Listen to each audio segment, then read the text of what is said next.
following contains violence, coarse language, and adult situations not suitable for minors. Viewer discretion is advised. Brutal!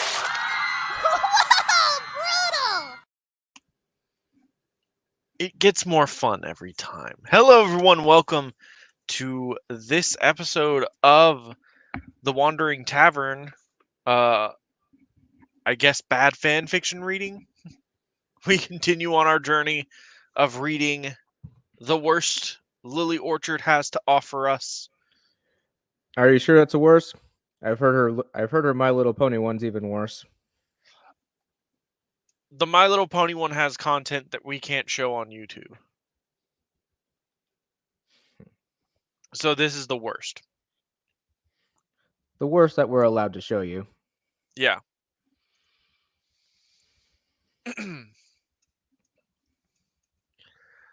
But I don't have anything new to say, so might as well get into it. Also, this filled me with no amount of joy, with no end of joy. This little factoid here. So apparently, as recent as February of this year, this fic is still currently being edited. Which makes it hilarious because Lily's already failed at writing a decent fan fiction, but she can only she attempts to make it worse. Nothing says Star Wars like constantly revising your work.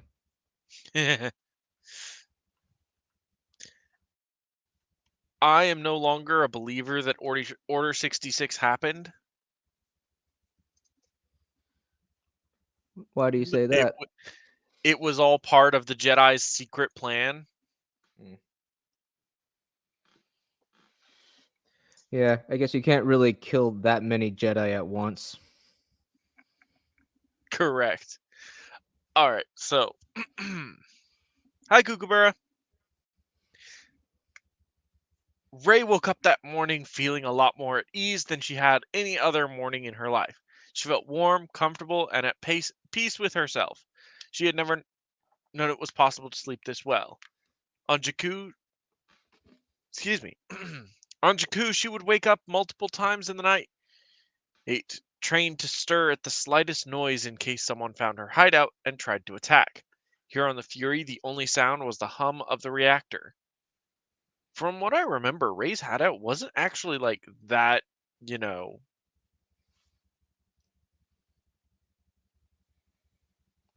it wasn't that easy to access. It was like in a it was like in an old AT-AT, right? Yeah. She stretched out with a smile and paused when she realized two things. One, she was still fully clothed from last night. Two, she was wrapped tightly in Eliana's cloak. She took stock of her surroundings and she was lying atop her sheets with Eliana's cloak wrapped around her in a makeshift sleeping bag. Her brow furrowed in confusion until she remembered everything that had happened last night. The hallucination, Eliana's intervention, falling asleep in her arms. She must have carried her back to bed and wrapped the cloak around her, or rather than fumble with her bed sheets. In truth, Ray actually preferred that choice. The cloak was impossibly soft for how durable it was, as against the cold winds of Octo. Soft and comforting. Ray sat up on the bed, stretching her arms and legs out as she mentally prepared herself for the day ahead. Luke had agreed. Excuse me. Luke had agreed to train her today, and she wanted to be punctual for her first lesson. As nerve-wracking as the notion of training under Luke Skywalker was, another part of her was very excited. What secrets of the Jedi would she learn on this planet? What words of wisdom would Luke impart onto her? And of course, what Force techniques could she learn to make her hallucinations stop? As she stood up, she tightened the cloak around her shoulders and yawned, emerging from her quarters out onto the deck of the Fury. Eliana sat on the couch perusing over a stack of data pads. She looked up like She looked like she'd been up all night with her eyes half closed and dark circles running underneath. The Sith glanced up at Ray and smiled as she entered. "Morning, sleepyhead. I was just about to come wake you," she said, putting the datapad down, giving Ray her full attention. "There's some cinnamon polystarch in your pack. We're cutting it too close to dawn to eat on the ship."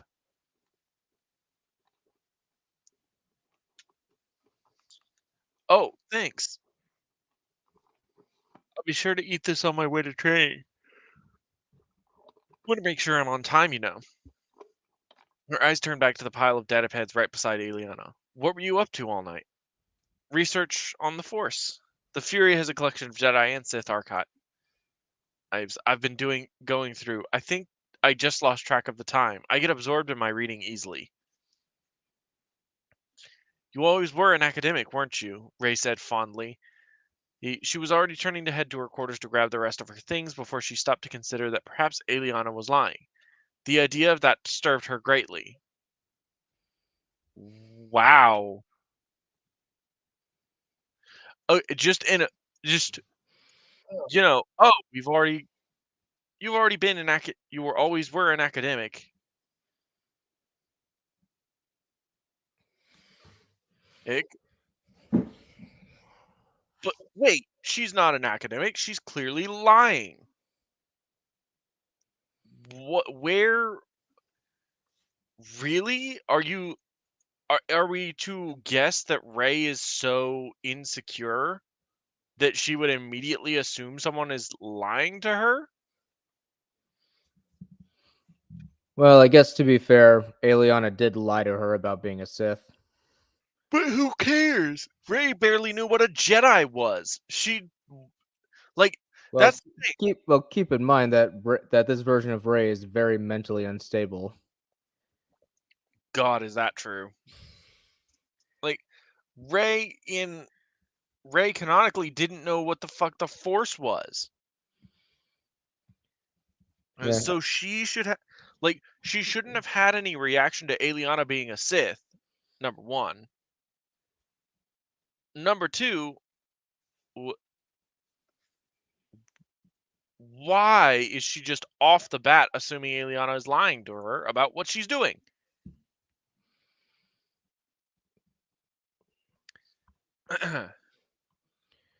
Given how the Sith had promised to be honest with her, but what truly surprised her was such a possibility that it took this long to cross her mind. Was she getting soft around Aliana again? Letting her guard down too quickly? She frowned, hoping that. Wow, Ray's such a toxic person. Hoping that would not be the case. She didn't want to set herself up for another betrayal, another harrowing betrayal. Well, a part of her suggested this was good, not second guessing everything Ellie did was a good first step on making things okay between them again. Her mind went back to last night, the way Ileana so effortlessly made the hallucination go away, the way she held her as she wept. A learned schemer couldn't fake such genuine affection like that. Could they? She took a deep breath, pushing the questions away for now, and went back to her quarters. "Well, you'll have plenty of time to catch up on sleep while I'm away." "Oh no, I can't sleep now. I'm so close to a breakthrough. I'll get a nap eventually, or just meditate. That usually does the trick." "You okay going up there alone?" Ray stepped out of the door of her quarters, pack and staff strapped to her back. "I should be fine. You've already done enough for me since we arrived. Without you, I wouldn't have a master at all. I can take it from here."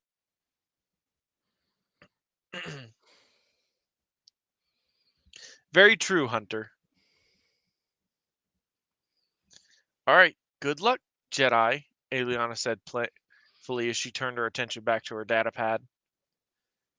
"Oh, I'm willing to bet that Ray at the end of the training decides to be a dark side user because fuck it, that the dark side is better."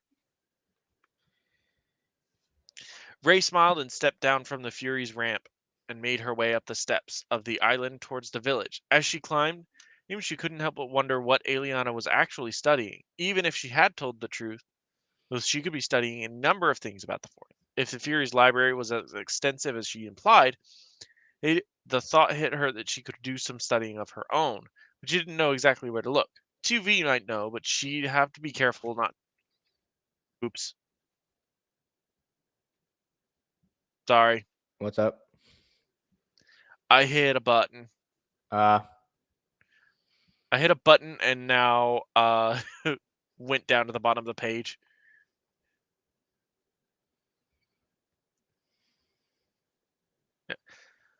But she'd have to be careful not to make the droid spill too much like last time. As long as she prepared her questions proper, her thoughts were cut off when she walked face first into Luke Skywalker. Okay. Oops. Ba-da-ba-ba-da-ba. All right. So so this right here doesn't need to be here. Like, first off, if you're going to cut off the sentence, put something here that isn't just more sentence. Like, cut off dialogue, oof, or ow, or some sort of verbal reaction or interaction that tells us, oh, she ran into something. Hi, Tyrant. Like, indicate to us Rey ran into something, not, oh, well, her thoughts were cut off. When she walked face first into Luke Skywalker. Meanwhile, we're actually in her head thinking her with her thoughts, and then suddenly instead we could have ow. Oh.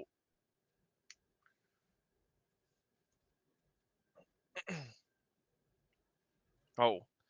Rey's thoughts got cut off after she ran into Luke Skywalker.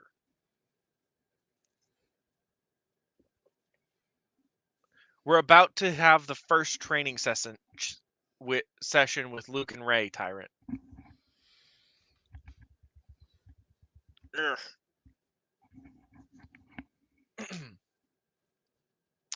Grumpy Luke is grumpy. That's what the rest of that sentence is. Rey stood there for a moment before lifting her arms from her sides. I'm here, she said, with an awkward smile. I'm not too late, am I? Luke chose not to say anything and turned to walk towards what appeared to be an ancient primitive temple. Rey followed him inside without another word. They entered a large, rotund room made entirely of the same stone the outside was composed of. There was not much in the way of decoration besides a small body of water that filled a shallow circular carving at the temple's center.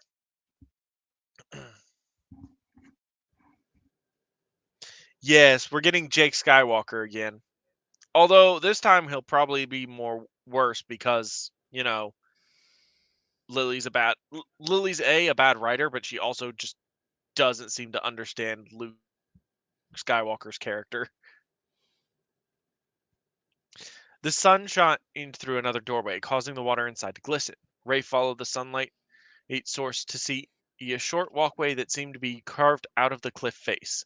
Atop this walkway rested a large, flattened stone.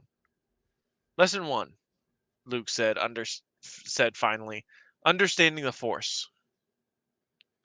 We could have mentioned that a heavy silence and something,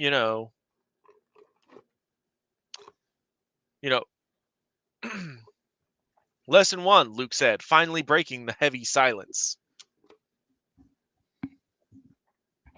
Or his own silence, or something like that, instead of just finally. Rey followed him onto the cliff face, and Luke motioned for her to sit on the stone. Sit here, legs crossed. Rey obeyed and sat down on the stone, looking out towards the ocean. Now, why do you want the Jedi Order to return? Luke asked. Rey's brow furrowed. That was an excellent question. If she were being honest, why did she want the Jedi to return? Most of what she knew of the Jedi for the longest time were from stories she grew up with. Stories from who?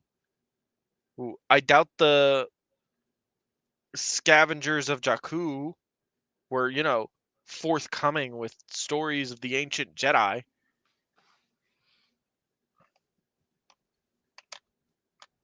Hey, okay. Most of what she knew, her personal experience with Force Sensitive seemed to differ wildly from that. Hell, the idea of Aliana offering to train her as a Sith was something she didn't even find objectionable. So what made her want to reconstitute the Jedi? It just seems like the right thing to do. Ah, yes. The motivation that everybody tried to give Rey. She just wants to do the right thing.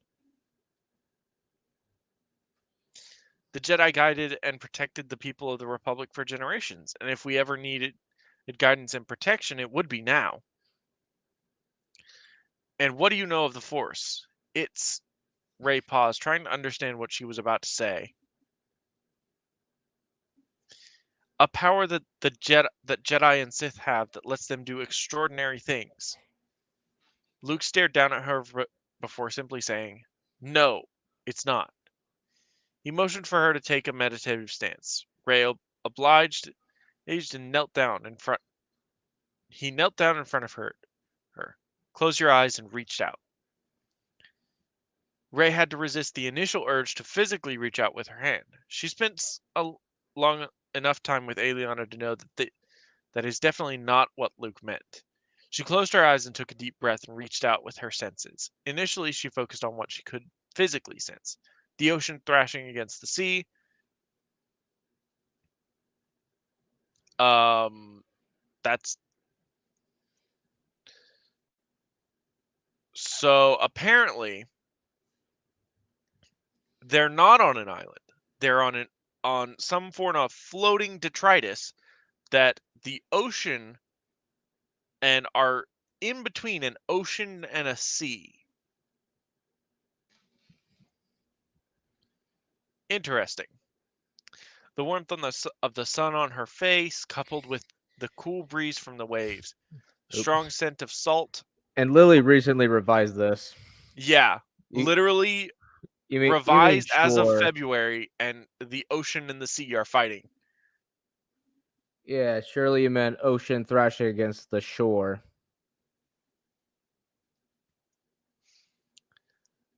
For a moment, she worried if she was doing it right. It was then that she felt it, something faint in the back of her mind until she was focused on it.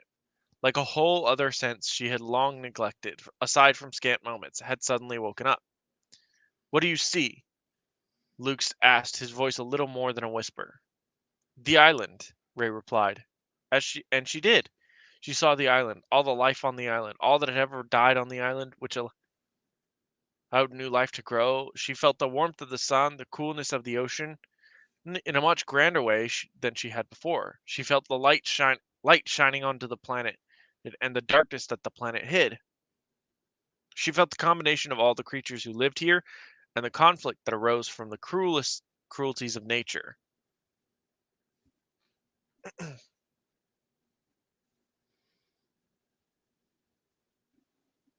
Yes, apparently. According to Lilly, they were thrashing against each other.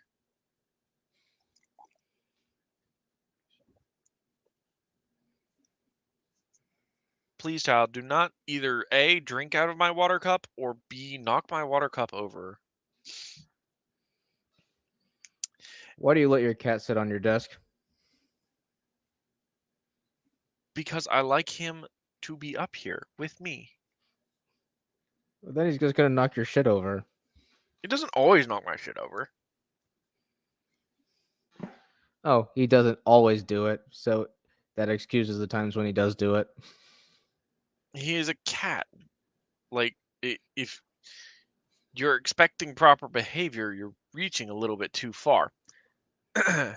And in between it all, Rey wasn't sure if Luke was hearing her thoughts or if she said all of this out loud without realizing.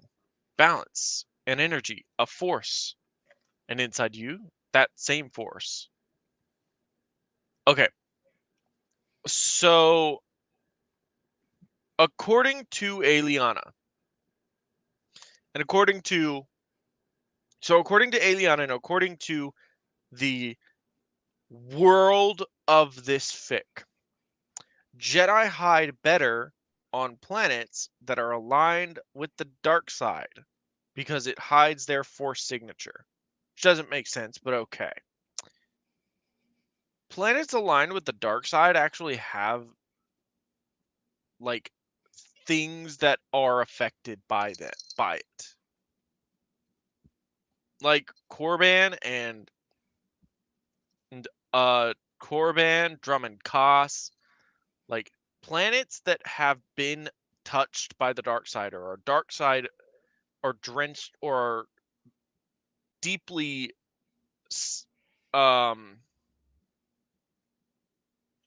submerged, that's what it is, are deeply submerged by dark side energy, have like active effects. The animals tend to be more violent. The animals are more violent. They attack things more frequently. And then there's also the fact that they adapt to be force sensitive. Not in the same, like they adapt to use the force as a weapon. It's kind of crazy. Like in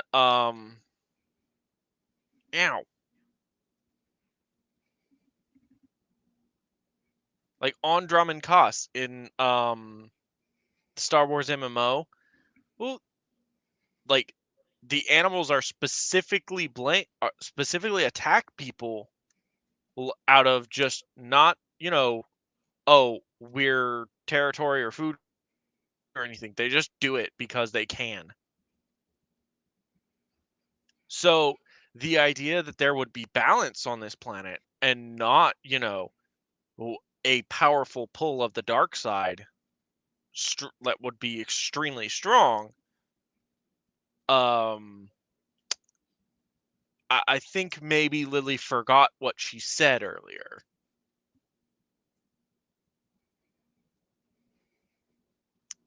Don't worry, Whisper, you'll come up with something new. I have faith in you. And this is the lesson. That force does not belong to the Jedi. To say that if the Jedi the light dies is vanity is vanity. Can you feel that? Ugh, I can't believe this garbage from The Last Jedi made it into this fic. I had more faith in her than I should have.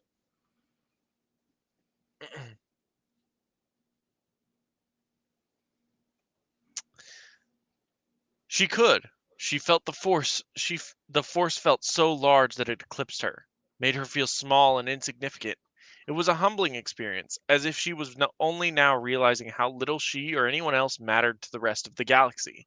The war, the resistance, they all felt so small in comparison, like ants running across the dirt on their own business, to which the large humans never paused to give a single thought towards. That's not how the Force is described in any Star Wars medium I've ever encountered. What about you, Caesar? Not that I can think of. Like,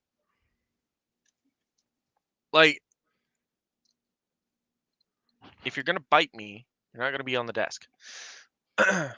Okay, like the way the Force is described by, the people that use it is that every living thing burns bright to a certain level of brightness within the Force. Some people are brighter than others, but everybody is.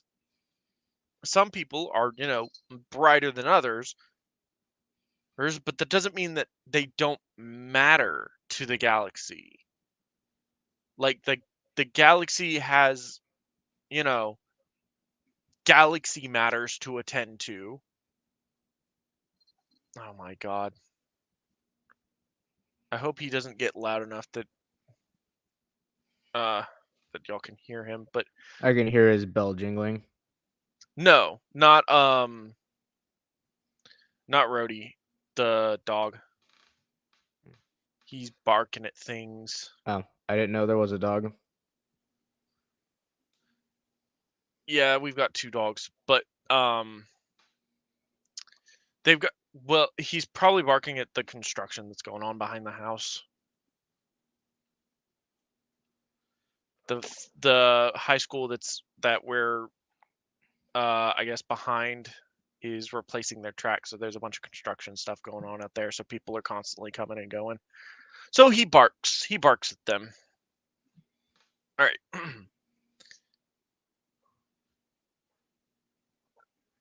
But this feels like Lily's personal interpretation of what the Force looks like, of what the Force is. Not based on any sort of canon description where it's like, oh, the Force is in everything, and in every life has meaning.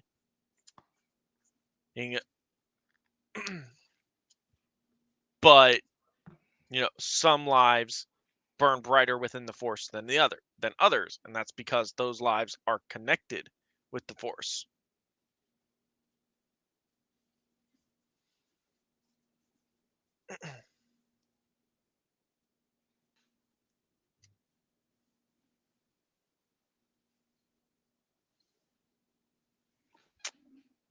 You doing all right there?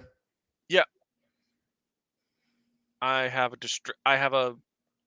3 to 5 pound distraction in front of me. Then she felt something else beneath the island, a dark, cold, sad place that made her feel a chill run through her heart. A place that seemed to scream and writhe as it called to her. Balance, Luke nodded. Powerful light, powerful darkness. Darkness? Was this the dark side? It couldn't be. She felt the dark side. It soothed her, energized her. It made her feel strong and secure.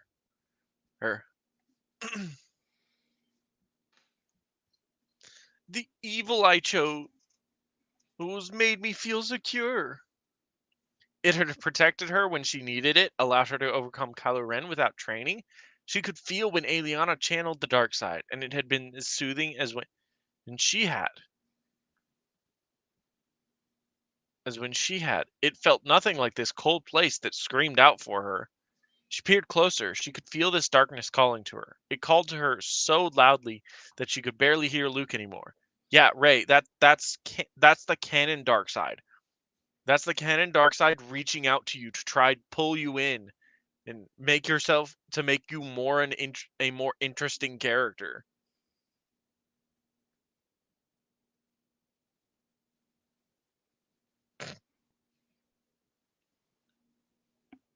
Oh, well, that's fun. I just heard thunder, so hopefully I don't lose power. Fingers crossed.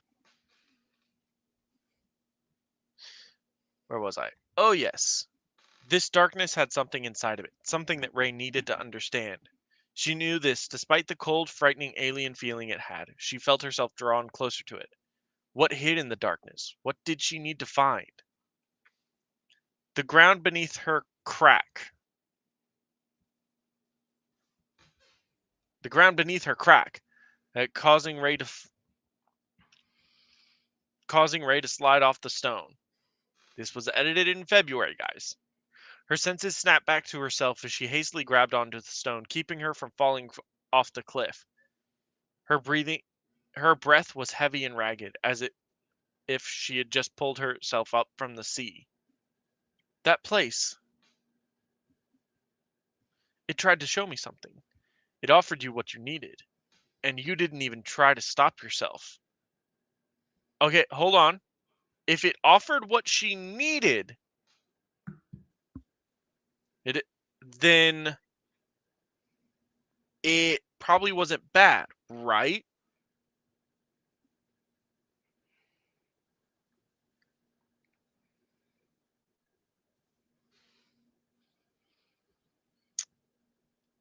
What do you mean, Nova? Of course I'm reading the chat.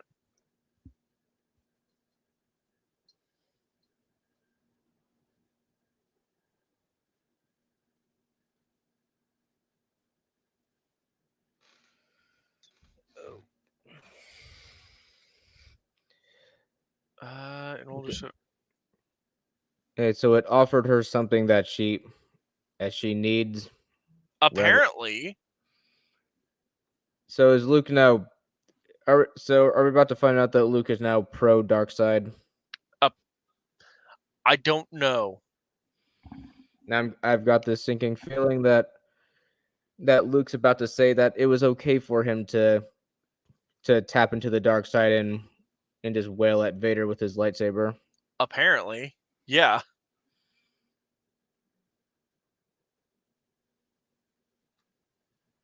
I would also go for both Tyrant King. Yeah, Nova, I saw your earlier message. I haven't read any of the older Star Wars stuff. I know Caesar has. I've listened to some audiobooks for the Thrawn trilogy. But have you read any of the like Luke Skywalker or novelizations of the old movies? No. Yeah. So I don't know if that's the case. I know when the oldest one I've read is like is the Darth Bane trilogy, which I don't even think is like that old. Um but the way that the Force is described in that is like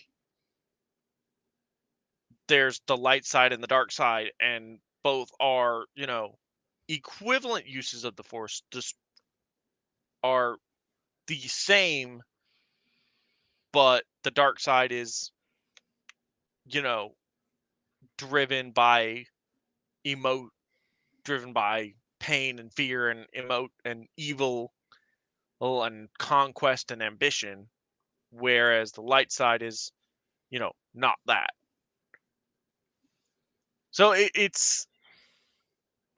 I just don't have the information to comment one way or the other. I would say that that's not neither way is boring. Where you can have where you have a system that's that where you have magic that is inherently corrupting if used improperly versus, so you have the dark side and you have the light side, but neither one is, terrible or anything. Or well, not I say not terrible. I mean, like, it's clear that both draw from the same source, just one is evil and one is good.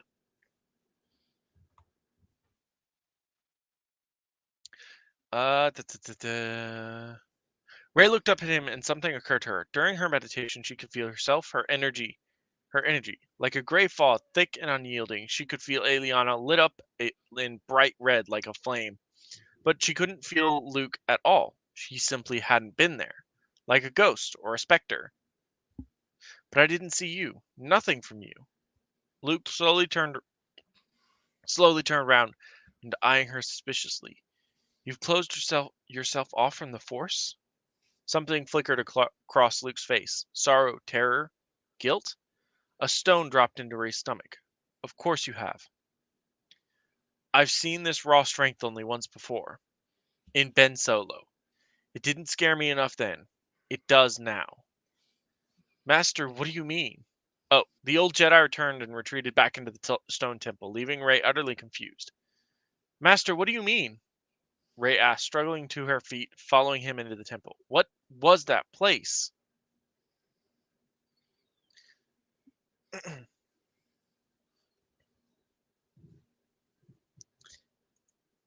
Well, not in Lily Pete's world. Well, Joe?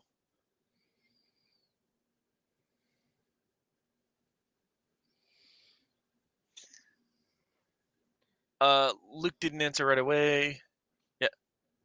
Luke didn't answer right away. He seemed lost in the gently rippling pool in the center of the room.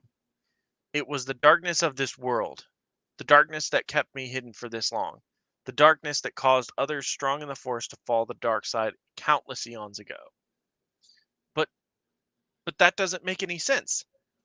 That can't be the dark side. I know what the dark side feels like. Do you? Luke said, his tone both accusatory and curious. Yes.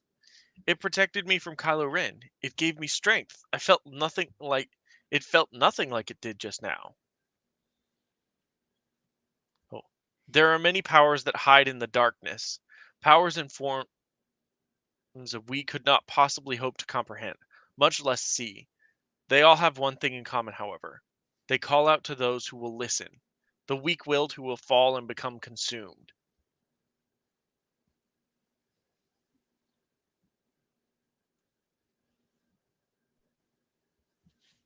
Okay, that sounds pretty spot on.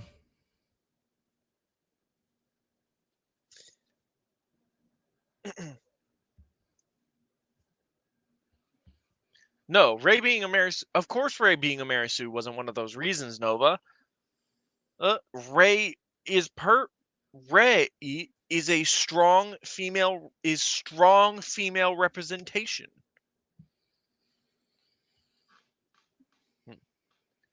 But yes, also yes, like basically Mary suing Luke into okaying the dark side. Then why didn't it consume me on Ilum? Rey asked, now desperate to know why it had felt so different then. Why doesn't it consume Darth Amarosa now? Amarosa can only ever feel the dark side, Luke said matter-of-factly. It has already consumed her, and it shall eventually destroy her. Rey felt a surge of indignance on Aliana's behalf flow through her, though decided not to voice it. If she were to take you on as her apprentice, you would become strong enough to overpower and destroy her. That is the cycle of the Sith, Rey. It's a beast that devours itself, and all in its wake until there's nothing left. The Jedi are the stones that will think themselves infallible until they too are destroyed. Luke narrowed his gaze at Rey once more. You stand at a crossroad, Rey. Which shall you be? Okay, hold up. So why isn't Amarosa more interested in this? Like, if this is the case,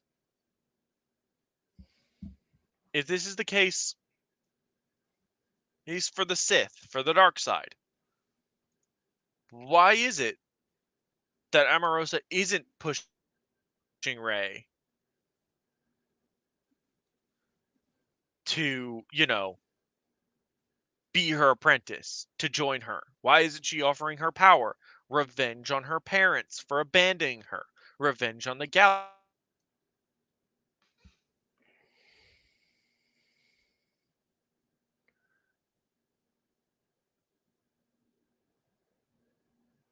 You okay there?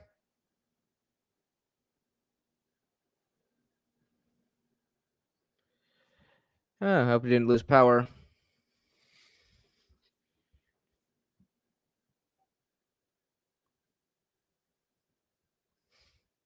Hey, Clayton, you still with us?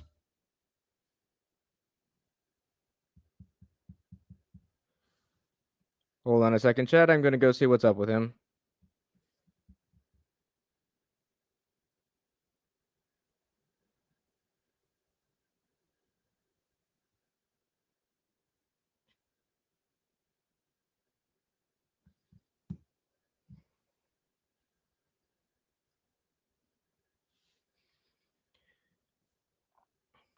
Well, fuck. It seems as though Clayton has lost power at his place.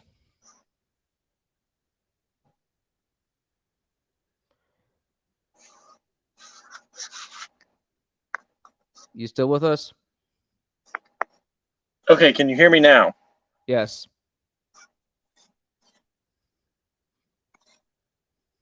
Yeah, what happened? Just lost power? Yeah, I lost power. So I'm connected with my phone. Caesar if you don't mind, can you pull up the things and Sure. Hold on a sec. Okay, so how do I post it from my end? you should be able to share screen. When the power's back on, just need to log everything in. Yeah.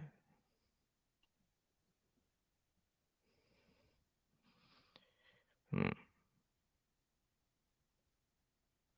Yeah, so how do I share screen? Should be an option at the bottom. Like, it should be present. Okay.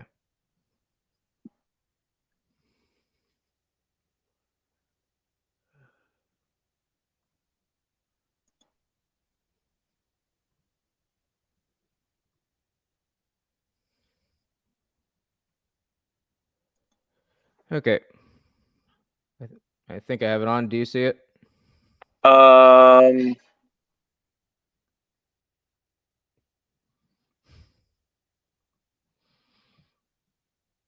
are you sharing this?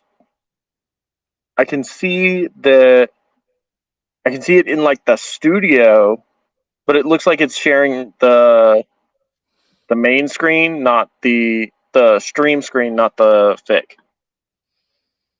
Oh. Okay, hold on a sec.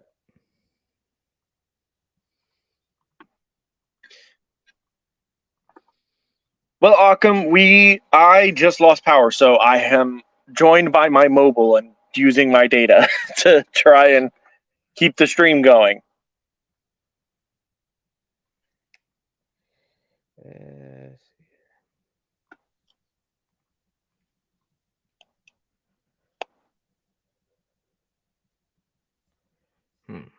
Okay, present, share screen.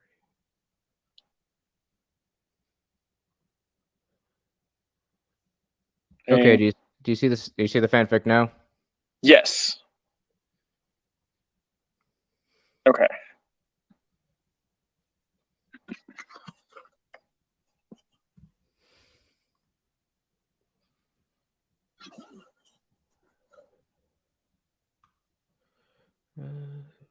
Well,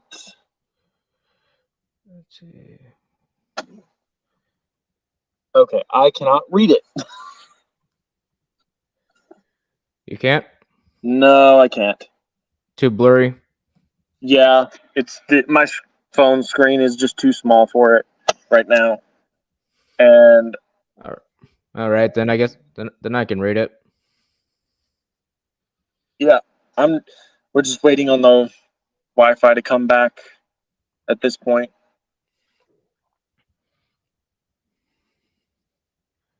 Let's see here. Let's see. Trying to find where we were at. Okay. You stand at a crossroad, Ray. Which shall you be? Ray sat down on the steps and thought about what Luke said. Aliana couldn't have been consumed by the dark side. She'd seen what being consumed by the dark side looked like in Kylo Ren. But she saw Aliana much differently. The dark side even felt differently around her. She thought to when she was feeling the light. It was made up of so many things, even death and decay feeding new life. Master, what is the dark side? Ray asked. Luke's attention turned back to the small pool. It is the unknowable, Luke replied. It is the secrets of the Force that will forever be beyond anything but the Force itself. It is what countless Force users have dedicated their lives to understanding, only to be twisted and destroyed by its corruption. It's always there, ever tempting, ever seductive, but once it gets a hold of you, you sink deeper and deeper until you lose all sense of yourself, until you are a broken husk of the person you once were. A shadow. That is the dark side, Ray. It exists to challenge the light. The only way to defeat it is to stay away. Ray frowned. Luke's words sounded alarmist, like he was afraid. I think you should ask Amarosa, she said aloud as she stood up. She's experienced in the dark side. Her wisdom could be valuable. Luke scoffed and turned away, muttering something under his breath that Ray didn't hear. Her frown deepened, unhappy with how this lesson had ended, and turned to leave the temple. Her thoughts on the way back to the ship were turbulent and full of questions. She still didn't understand why the darkness she felt earlier felt so much different to the darkness she had she had relied on before. Worst off, it seemed that Luke was unwilling to explain to her or it seemed that Luke was unwilling to explain wait. It seemed that Luke was unwilling to explain to tell. Am I having a stroke or did Lily just write this horribly? Hold on. Worse off, it seemed that Luke was unwilling to explain to her why. Okay, I'm just retarded. No, unwilling to explain to tell her why, or perhaps he didn't even know. No, it's written very weirdly. I am Okay. back.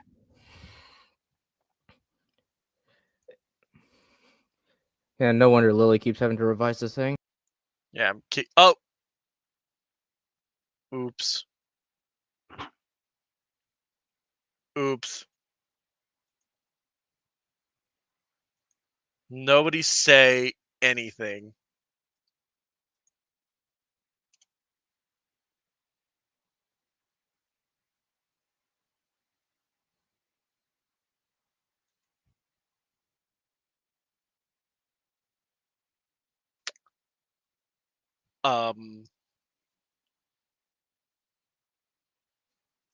I...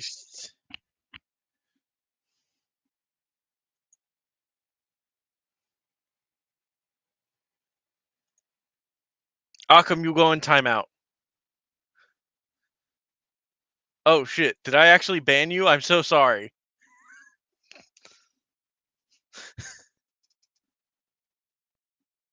Oh no, it's literally a timeout. Okay. Okay, I didn't realize I got kicked off. I thought I was still reading. No, I tried to kick your screen share from everything, and it kicked you along with it. And then I said, "Don't say anything," and Occam sassed me. So Occam got timeout. I hope I didn't permaban you. I really just wanted to do that as a joke. I'm very sorry. Okay, so when did I get cut off? Um. I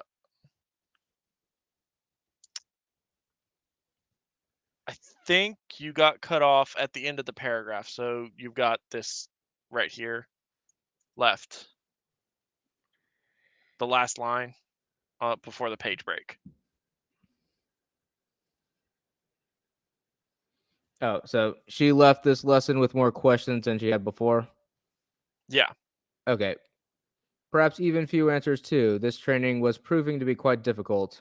So after that, I just commented how Lily has changed the dark side from being evil in nature to just being the fear of the unknown. She's made the negative parts of the dark side just the fear of the unknown.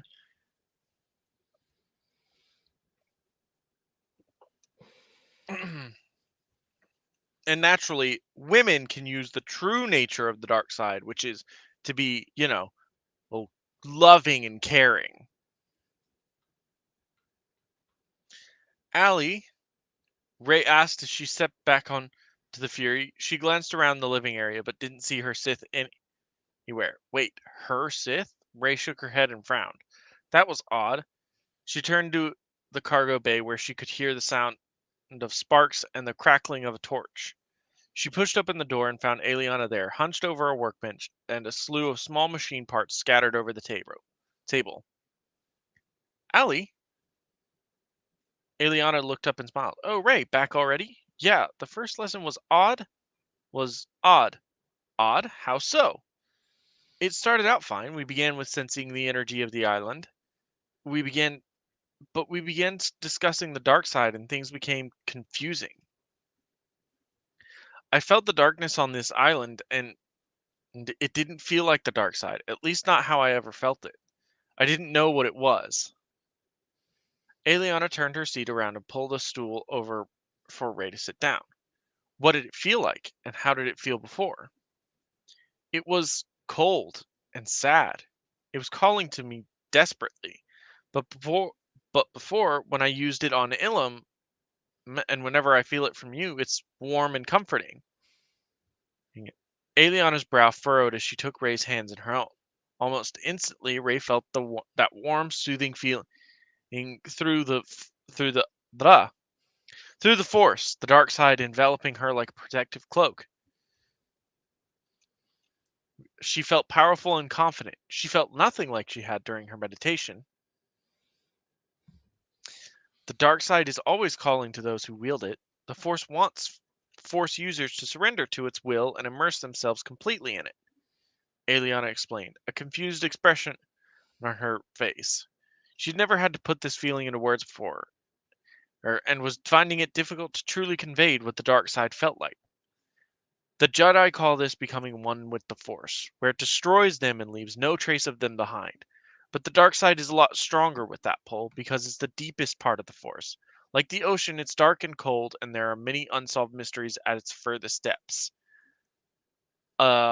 Depends on the ocean. Depends on which planet we're talking about. True. Also, like, for real, are we just gonna say, oh,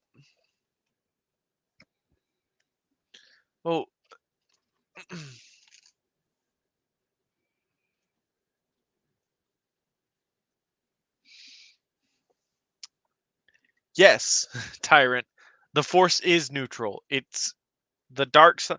There is the dark and the light, and both have, their upsides and their downsides. But the Force in and of itself is neutral.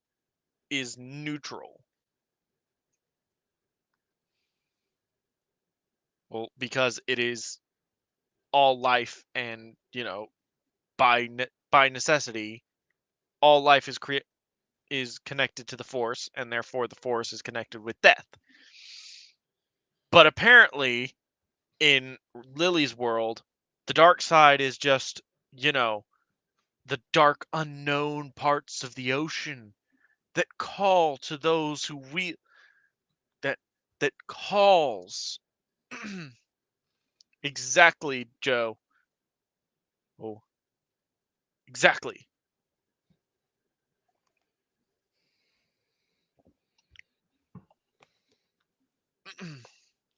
Because Occam, also welcome back. I hope there's no hard feelings. Exactly, Occam. Like but oh, I just realized your profile was Lego Indiana Jones. That's cool.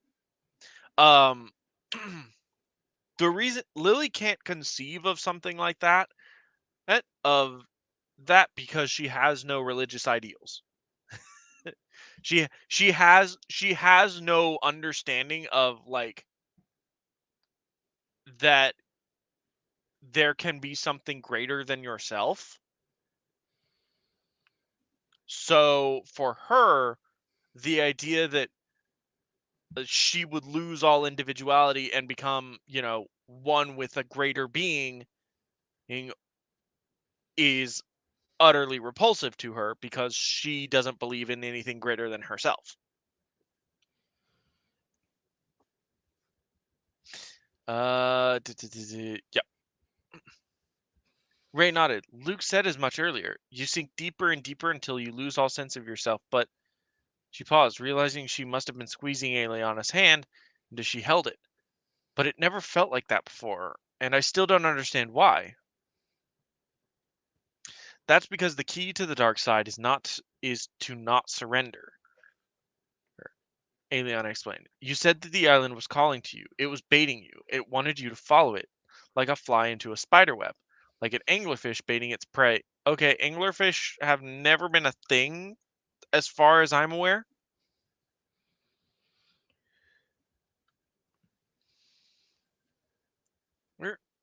It's prey with a comforting light. You don't follow it, you make it come to you. The force is a tool to be used, and if you let it control you, it will. I see. So the other Darksiders, the ones of Palpatine's era that did view the dark side as a tool for achieving galactic domination, n- they just did it wrong. I have to assume because they were hampered by something dangling between their legs. I'm sure that's how she will, explain it at some point. Ray processed that information for them for a moment. I see. I didn't seek out the dark side on Ilum. It just came to me as a response to my rage. It it was a rush, but I was still in control. That's not how it works. That's I mean, definitely not how it works. that's just ignoring the force for 5 seconds. Like everybody has those moments where you just snap and you lose control of yourself. You say things you don't really mean. You might break something. That's not you being yourself. That is just your emotions getting the better of you.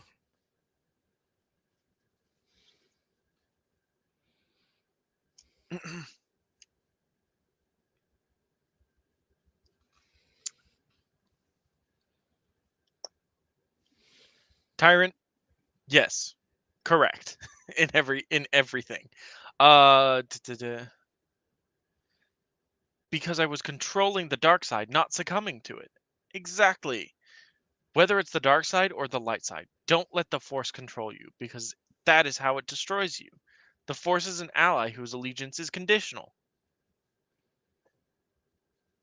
Ray sighed contentedly. So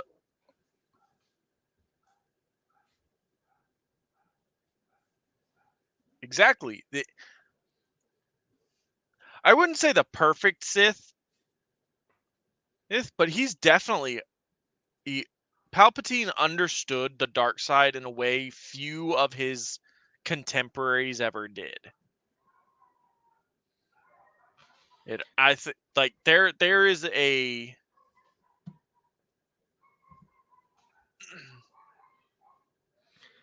like Sorry if you hear my dogs. As far as I'm aware, Tyrant, no, the Force has never directly controlled anyone. Like the implication that most of the Jedi have is that the Force is a living thing, and that most Force users have is that yes, the Force is a living thing. It has its own it has a will, and uses the Jedi and the Sith to enact that will on the galaxy.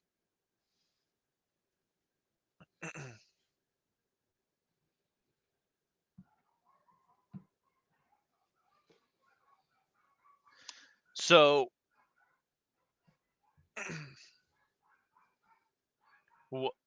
the Force doesn't directly control, but it will do things to it will basically it puts things into place for events to occur the way they need to. So like the Force may put this one kid into a situation where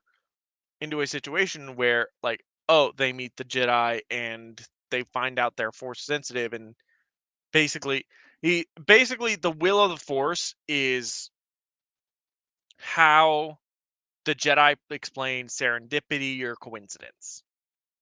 It's simple as that. Like the will of the Force, it's not a direct influence, and the Force can directly involve itself if it wants to. Usually, this is done through like dreams or feelings. So but it's not something that like Oh, slowly over time, the Jedi eventually lose themselves to the light side of the Force. No, the Jedi die and become part of the Force. Or basically, they return to the Earth, so to speak.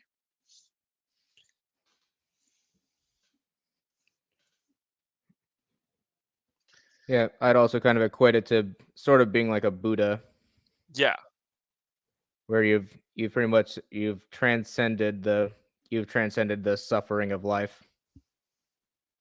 Rey sighed contentedly. Everything made much more sense now. Oh, now that it's explained by someone who doesn't have a penis, I understand it.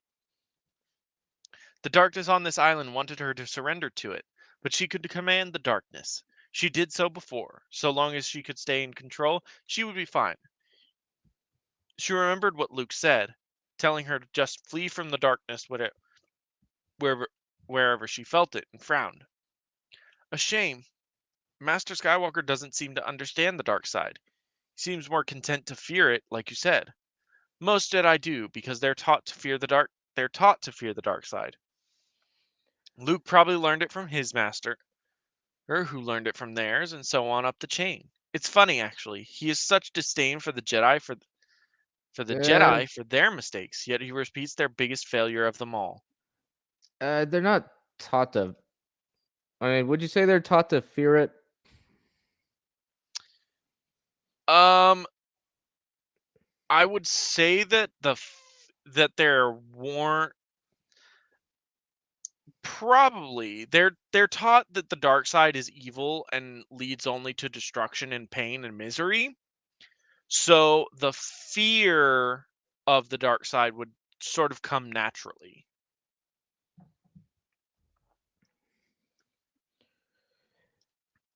Yeah, and I'm thinking back to Empire Strikes Back, how Yoda described the dark side as being like a shortcut to becoming powerful. Oh yeah, it is.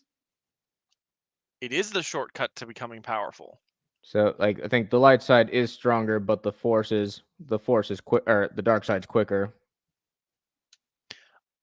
I would say they're of equivalent strength, but one is just faster than the other.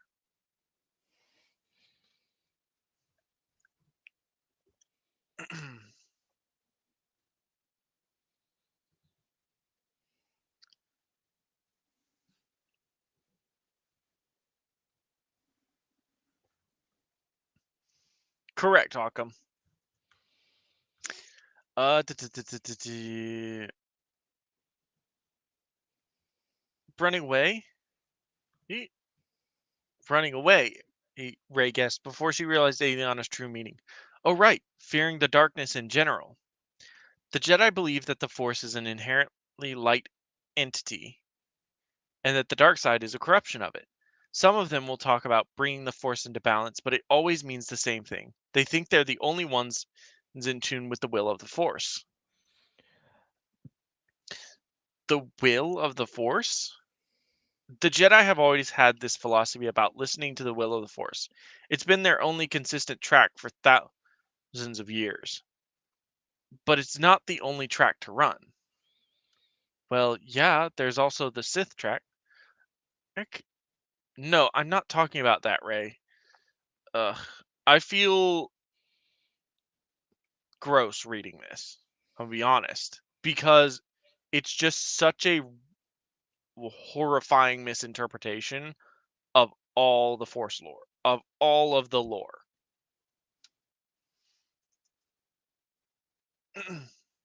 I'm not talking about that, Ray. The Jedi and Sith are organizations. They're people coming together for a mutual purpose, but the fact that the Jedi listened to the will of the Force for everything was one of the biggest criticisms of the Jedi in their heyday. There were individual Jedi and Sith who moved away from that attitude. One Jedi believed that in what he called the living Force. We don't fully understand the Force, Ray. These are all theories and suggestions that people make. Nobody really knows what the will of the Force is. They speculate.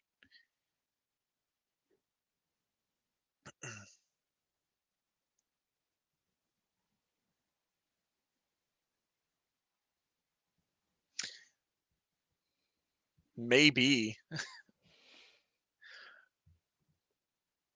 Ray's brow furrowed slightly as she turned that information over in her. Ugh. Ray's brow furrowed slightly as she turned that information over in her head. So the Jedi path isn't necessarily the right path, just the most widely accepted? The Jedi path was created by the Jedi. Hey, Ray, if you only ever listen to one thing I tell you, let it be this. If the Jedi are going to exist, they need to stand for something. And when your training is complete, you'll be the only Jedi left in the galaxy. What their path is and what they stand for is going to be completely up to you because the Jedi are a construct. The Force didn't create the Jedi. The Force cares nothing for the Jedi. The Republic is the one that wants them to return. If the Jedi and Sith disappeared tomorrow, the Force would not care because it exists without them.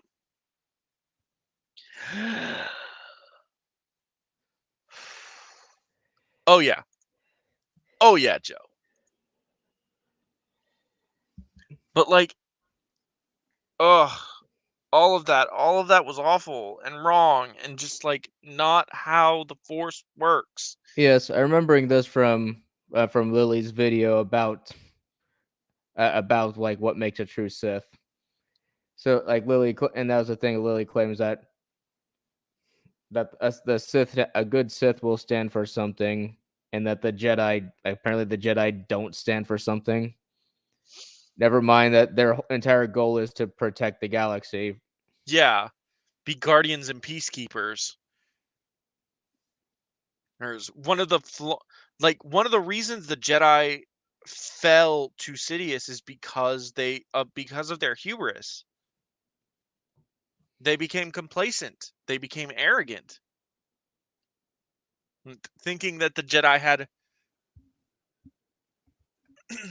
thinking like the belief that the Jedi were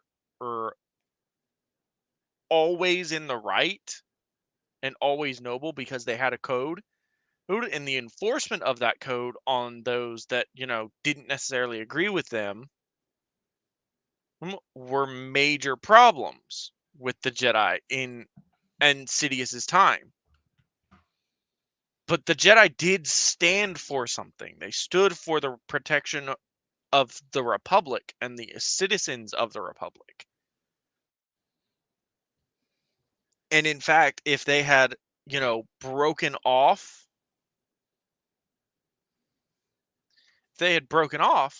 and, if they had broken off from the Republic and stepped back to be more to take on more guardian roles.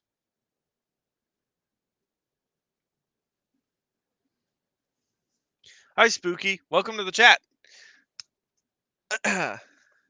Yes, we are already on chapter 13.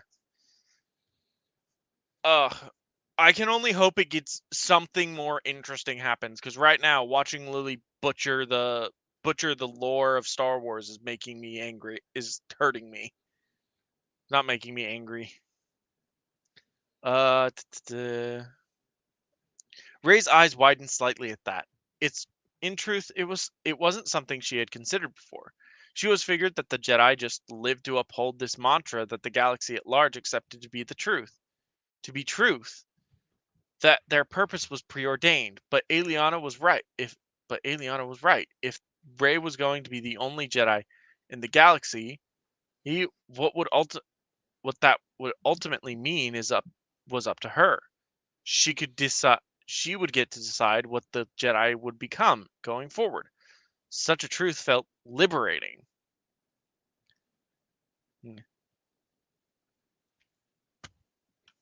The old people don't know anything. It's just a mantra that we've accepted. It's just it's just what we've been told all our lives. But in truth, you can decide your own path. You don't have to live the way that the Christians, I mean the Jedi tell you to.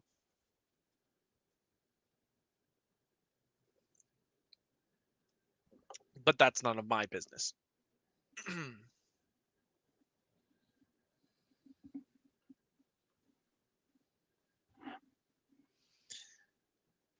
So I can choose my own path?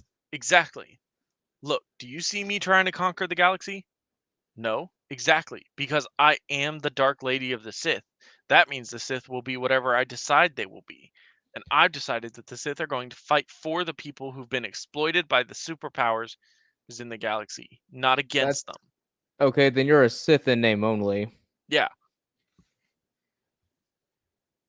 The First Order, the Hutts, the Republic, all of it. The Sith are all about strength, and there's no greater strength than defending the weak. No. No, the Sith are all. There's a difference. The Sith are all about power, and power is very different. Hi, David.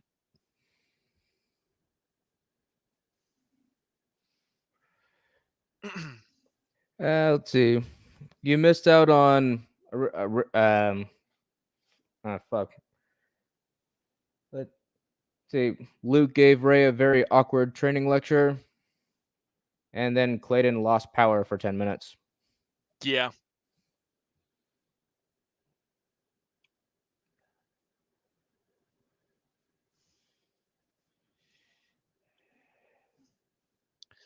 No, I would assume not, because her.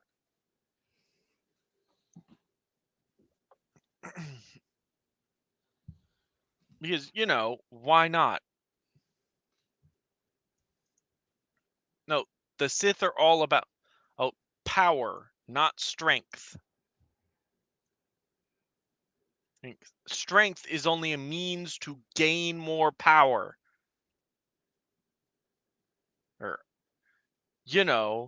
that how passion I gain strength, through strength I gain power, through power I gain victory, through victory my chains are broken, the Force shall free me. Yeah.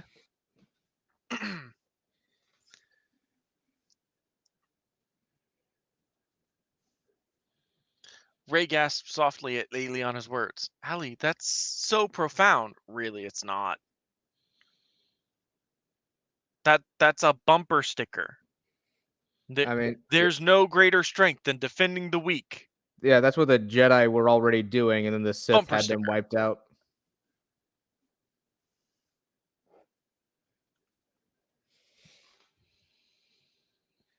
Exactly, Spooky. So this is why we say Omarosa is a Sith in name only, and Lily's understanding of the Force is absolutely childish. It's entirely based on her biases. This is against, ideologies that don't support her being, I mean, it's a not helped that hedonistic degenerate. Well, it's not helped that Lily is a horrible person in real life. I mean, yes.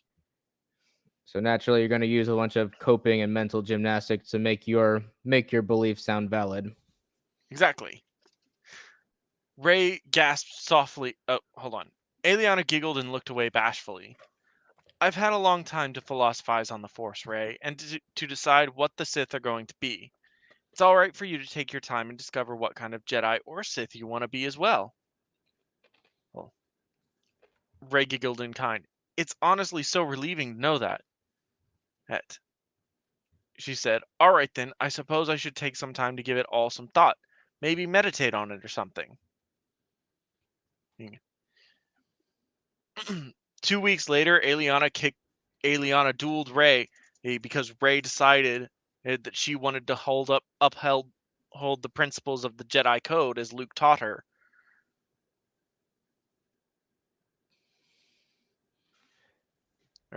And then the police got involved. Wait, what now?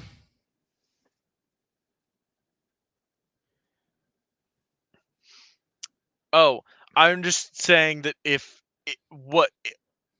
this story could go an interesting direction if Rey was to sort of embrace the traditional views of the Jedi.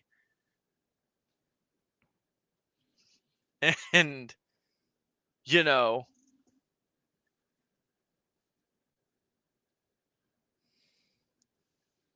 Like if Rey were to embrace the traditional views of the Jedi and be like, the dark side is evil, and all those who associate it are as well. Well, like, oh, well now you can't. Well, now you can't hold that belief anymore, so you have to die.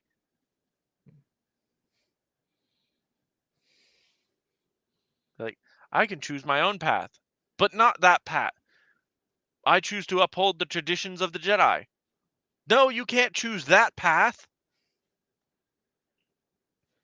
Well, so Hunter, which incarnation of Megatron are you talking about?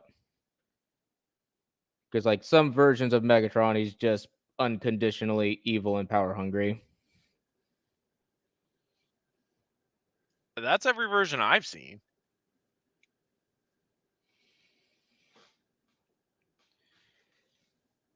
Like in the original cartoon, yeah, Megatron was just a slimy little worm. But Transformers Prime, I guess he kind of had the Decepticons cause. I guess there was. I'm trying to remember. The Decepticon cause was somewhat more justified, but in the end, Megatron was still a power hungry psychopath. Mm. Yeah, I haven't read the IDW comics, so I can't comment on that.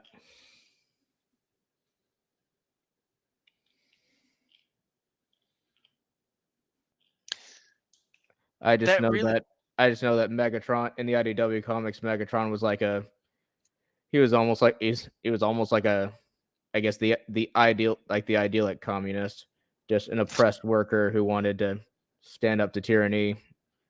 Then he became evil, and then he became an Autobot in the end. interesting. Weird shit. Yeah, I think in the IDW comics it ends with him being in an alternate universe where he never existed, basically just Interesting. giving him a new start at life.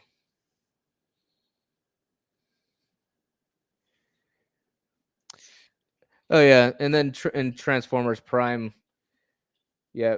So Megatron ultimately decided to retire the Decepticons just because Unicron possessed his body, and he realized, oh, tyranny sucks. Ah.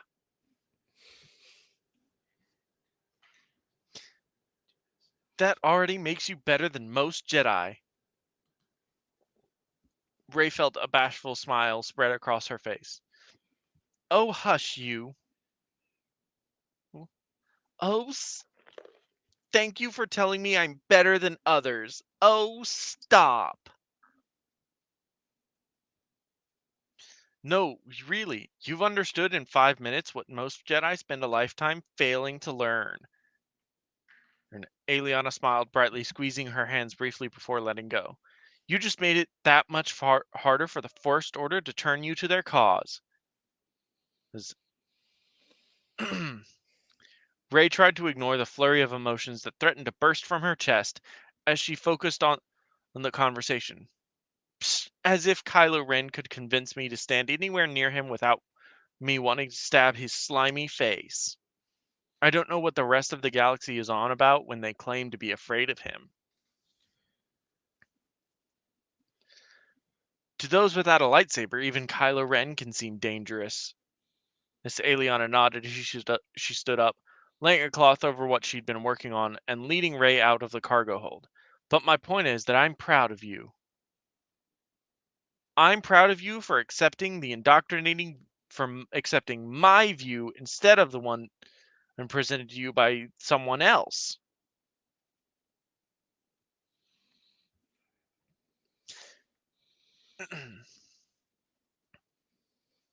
Thanks, Ray said, placing a hand on Aliana's shoulder. It certainly helps to have such a good teacher, she said with a smile. Ray's attention was pulled from the unfairly beautiful Sith before her and down towards her pant leg, where she felt a tug. The porg from last night stood at her feet and was pulling on the hem of her trousers with its mouth. Why, hello, you. You sure want to eat? You sure you want to eat that? I don't think it's going to taste very good. Well, Spooky, that would make the story interesting. Very true.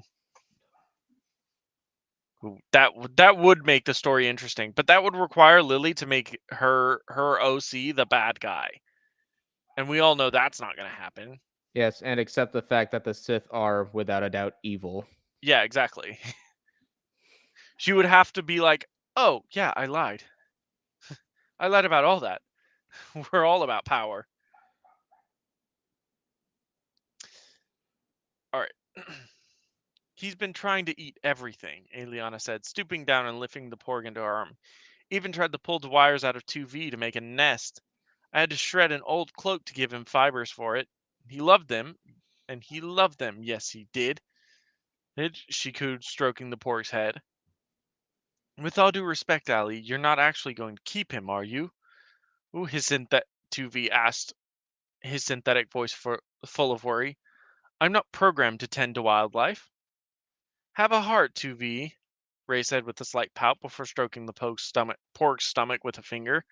The poor little fellow's got nowhere else to go. How much you want to bet that Lily Pete has a porg plush?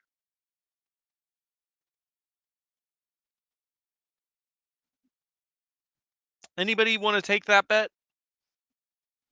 I feel like she's one of those people that bought like a porg stuff, like a porg plush. All right, sorry about that. I was away. You're good. We're just talking about Lily having a porg. Yeah, I think she has a porg plush. Oh, I wouldn't be surprised.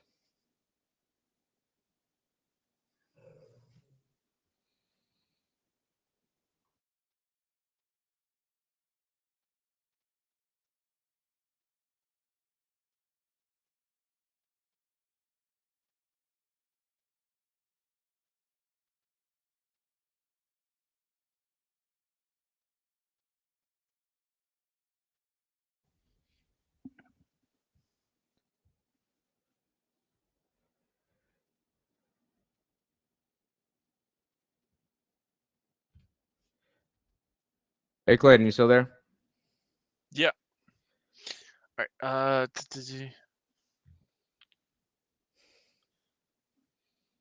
All did right. you lose us again? No, I'm here. I think I had a flicker, I think. All right. I can tend to him just fine, 2V. I'm a big girl. Eliana smirked at the droid. I can even cook my own meals and get dressed by myself. Isn't it wonderful? 2V said nothing and simply tilted his head from side to side. Eliana's smirk fell, and she laid a hand on the droid's shoulder. Really, I can take care of one small animal. You don't need to worry. Very well, Allie. He 2V nodded in concession. I shall leave the creature's necessities in your care and shall handle my duties aboard the ship around that. With that, the droid made his way back to the cockpit. So is the little fellow going to have a name? Ray asked, eyeing the porg as it enthusiastically teased on her finger. I haven't decided on one yet. I've just been calling him little guy from now. You should name him after something you really care about, like Fury. I don't think you want me to do that. Why not? Because if I did, we'd have 2 Jedi on this ship. Oh, isn't it so kawaii? One moment.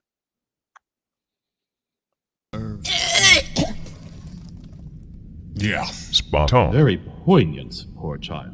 Moving forward. You're ridiculous, Ray said, covering her blush. You walked into that one. Don't try to deny it. I hate using this like within 30. Yeah, spot on. Very Yeah. Just luck. Despite the moment of teasing, Ray couldn't help but feel pleasantly warm under Eliana's near constant care and praise, leaving her she felt confused and anxious. In the presence of the Sith, she felt warm and content. In the presence of the Sith, she felt warm and content. Part of her began to wonder if there really was a reason to try and keep this wall between them anymore, which wasn't to say she was very good at keeping the wall up in the first place. Her brow furrowed slightly as she thought about it. Was this a sign that she wasn't meant to be a Jedi? Rather, her affinity with the dark side and her fondness of Aliana was giving her a different calling? Ray shook her head clear of those thoughts. No, she had only just begun her training. She wasn't going to back out now because of some honeyed flattery from Allie. She would see this training through and then decide which path she would take. When that time came, she would do as Aliana said. She would take control of it, not surrender to it. You seem troubled, Miss Ray, 2V chimed in, bringing Ray away from her inner thoughts. Do you require assistance in anything? Ray blinked and looked at 2V as an idea started to form in her head. 2V, does the Fury have any Jedi literature I could study? Oh, an entire archive, Miss Ray. Darth Alora downloaded 85% of the archives in the Jedi Temple on Coruscant when she visited there during the Clone Wars. Wait. How and when? So this is during the Clone Wars. Yeah, When did a Sith apparently manage to sneak in and copy their 85% of their entire archives? I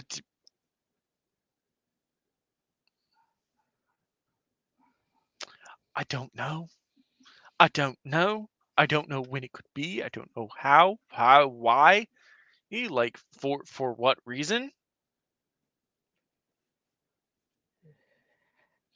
All right, let's proceed.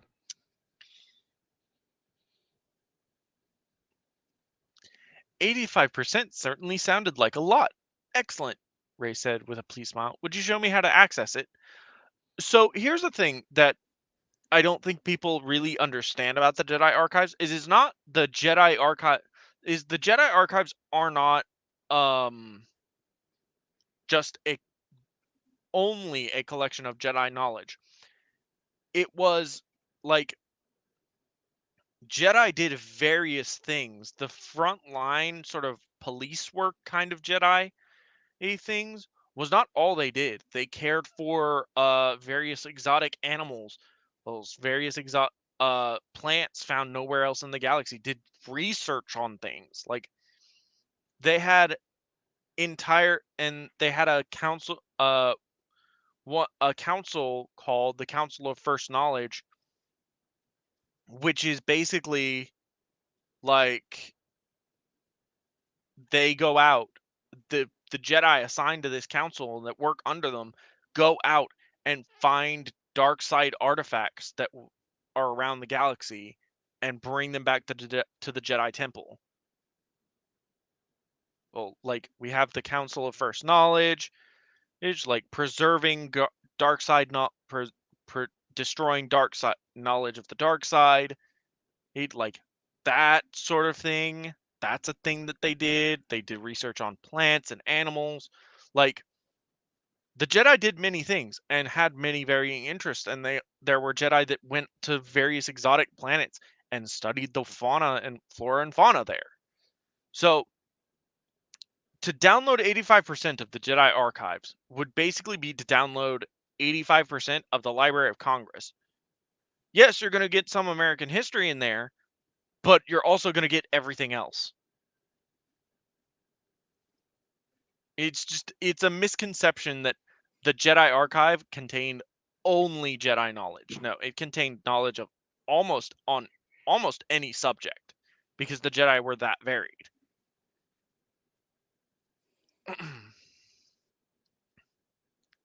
Certainly, 2V replied happily, leading Ray over to the holo terminal in the center of the room. The terminal lit up and a series of cube-shaped holograms appeared before them. Darth Alora placed much of the general data in the ship's main computer. You can access them here, download them onto a datapad to read in the privacy of your quarters.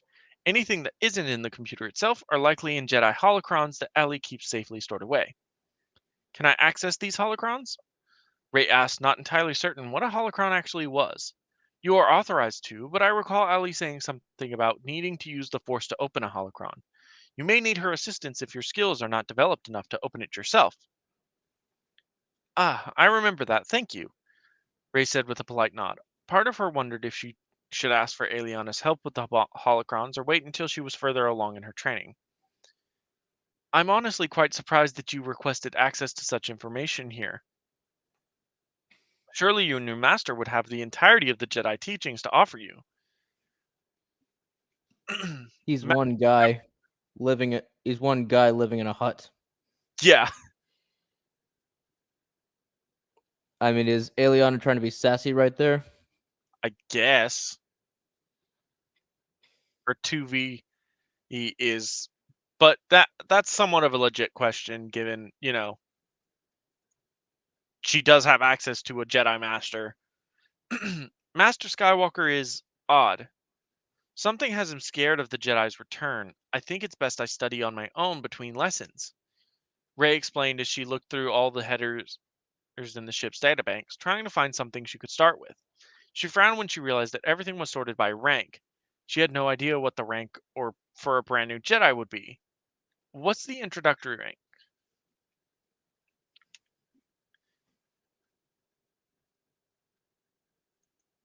Correct, Hunter.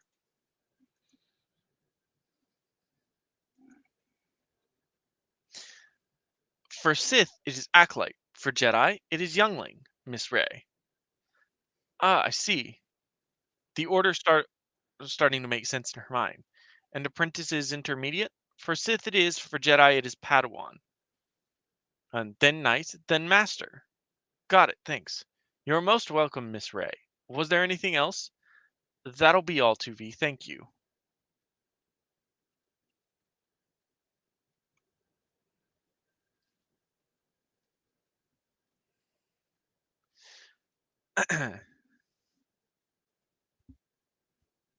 How does the droid know so much? Because it's connected to the ship. Because it knows the archives of the ship. How the archives of the ship got there is, was hand waved away, but for now we won't dwell on it because we wish to protect our brains, Spooky. The Jedi archives held a wealth of knowledge on the Force. Rey spent 4 straight hours reading through texts on the Jedi code and the nature of the Force. She found a lot of the information on feeling the Force around her to be fascinating, but was troubled by a great deal of the Jedi's rules and regulations. Rules. Rules? You mean I have to be disciplined and deny myself every worldly once every once in a while? Aliana had been right when she said that the Jedi and the Force were not inherently linked with one another. And she was surprised when she realized how she had echoed Luke's words about the Did fan of so saying that the Force so did was Ray the ever Jedi. stop to wonder why these rules exist? Well, in this reality, since the dark side isn't inherently sort of corrupting, yeah, there's no reason for the rules to exist. Okay. I mean, like, there's a reason why the Jedi practice celibacy, because they don't want attachments, because then a Jedi is at risk falling to the dark side if a loved one is lost. Case in point, Anakin losing his mother to the Sand People. Yeah.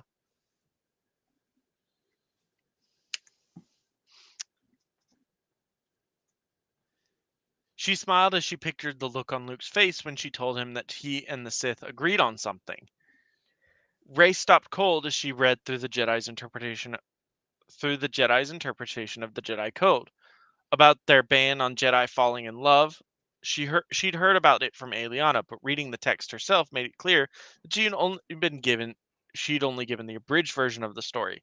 The Jedi were so strict about it that they would exile Jedi for falling in love, even in some cases cut them off from the Force entirely out of the fear that they would call to the dark side You can cut a, other people off from the Force. when let out into the galaxy. Yes, you can. Interesting. Correct, Spooky. That is precisely the Force that exists in Lily Pete's fan fiction. So yes, you can sever a being's connection to the Force, but it takes a lot. Like, you either have to have council level Force wielders to accomplish it, or someone so extraordinarily powerful in the Force that they are actively like manipulating thing. Like, we're talking, you have to be Anakin Skywalker if he had never fallen to the dark side level of powerful.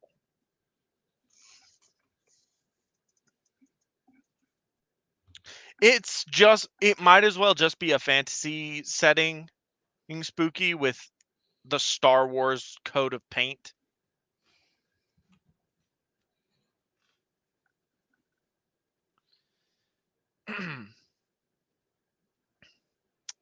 This forced her to stop and consider whether such a decree was unjust or not. Was this strict taboo an example of one Jedi's failings, or was there a genuine reason for this madness? She knew that Anakin Skywalker's fault at the dark side was rooted in forbidden love. If the Jedi were made aware of this affair and severed his ties to the Force, would the Empire never have risen, or did it rise solely because that forbade love at all?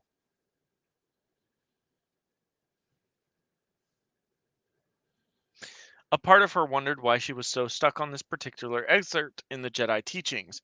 It was then she remembered the undeniable attraction she felt to the woman whom this ship and this data belonged to. Would her attraction to Aliana compromise her training here? Ray's head racked around the question with no clear answer in sight. She felt as though she should ask for a second opinion on this, but she knew that neither source she could go to on this planet were especially unbiased, especially Aliana. Perhaps the Porg would have some sort of miraculous insight in this regard, Ray thought to herself, half joking. Ray paused. There was another person she could ask. Realizing this, she stood up from where she was studying in her quarters to her personal holo terminal. Pressing a few buttons, she sent out a call that was answered by a resistance soldier. At this point, I think her and Aliana have been together maybe a month. They met like a month ago in time.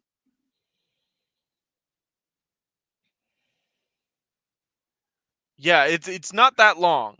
It's literally like they met each other a month ago and are now like, "Oh, we're so in love but can't tell each other."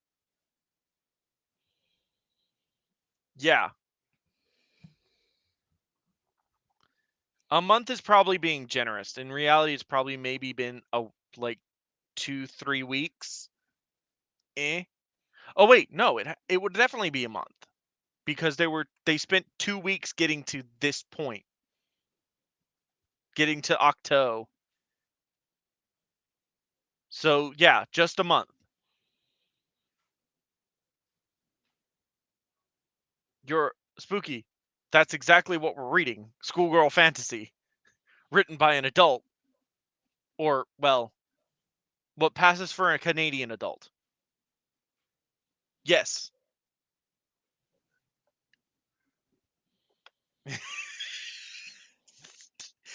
Correct. Sir, you are correct. It's shitty writing. Uh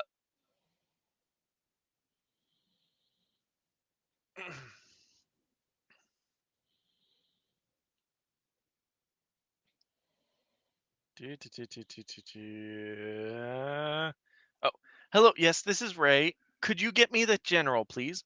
One moment, patching you through. The soldier said after a few moments. Leia appeared on the terminal. She smiled at Ray, clearly happy to hear from her.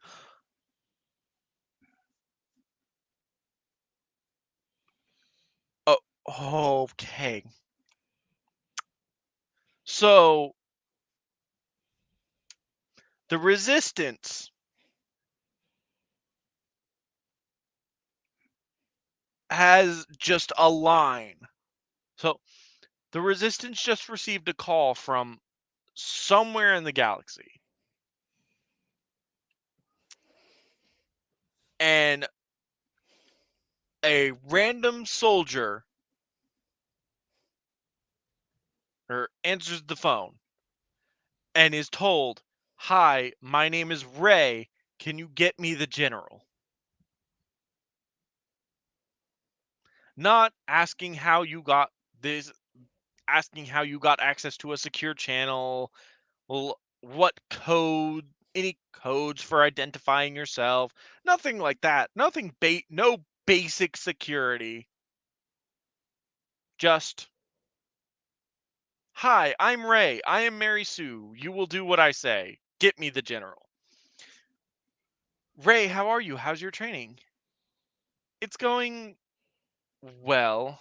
I'm starting to get the basics down, sensing through the Force, learning the Jedi code, and so forth." "That's great to hear," Leia exclaimed with a warm smile on her face. "We all wish you the best of luck, Ray." "Thank you, General," Ray said with a polite bow. "It's just there's something I wanted to get your opinion on." "Oh, of course, dear. I'm always happy to help." "I've been going over this particular tenet of the Jedi Code, the restrictions on love and attachments. I'm not sure what to make of it. What do you think?"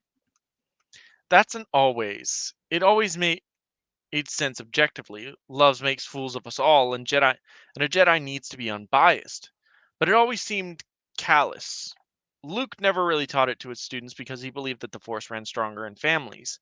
But I don't recall him ever objecting to it either. Personally, I think the Jedi should be taught how to experience love responsibly, but outright it bans only stunts a youngling's emotional growth." "I see. That certainly made sense. The Jedi often took their future members as young as possible, training and children what not to feel seemed disturbed to say the least, almost militant. Such a practice seemed counterintuitive to the Jedi philosophy of using the Force for knowledge and defense, not attack."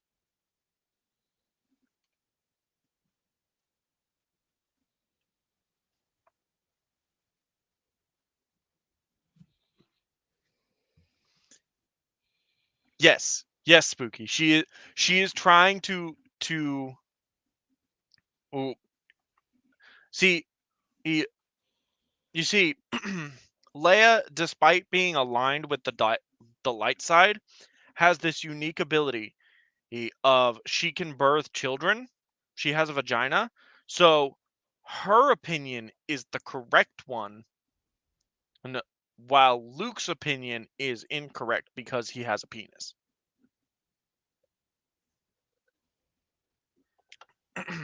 Generally speaking, if a man says it or it can be vaguely interpreted as Christian, Lily is against it or will bash it somehow.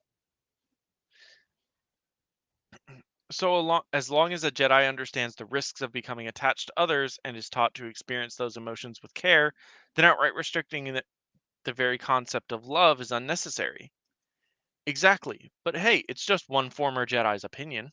Former. I went through the training that Luke provided. I just never technically finished my last night of training. How come? Leia hesitated and seemed to break eye contact with Rey. "I found my calling elsewhere."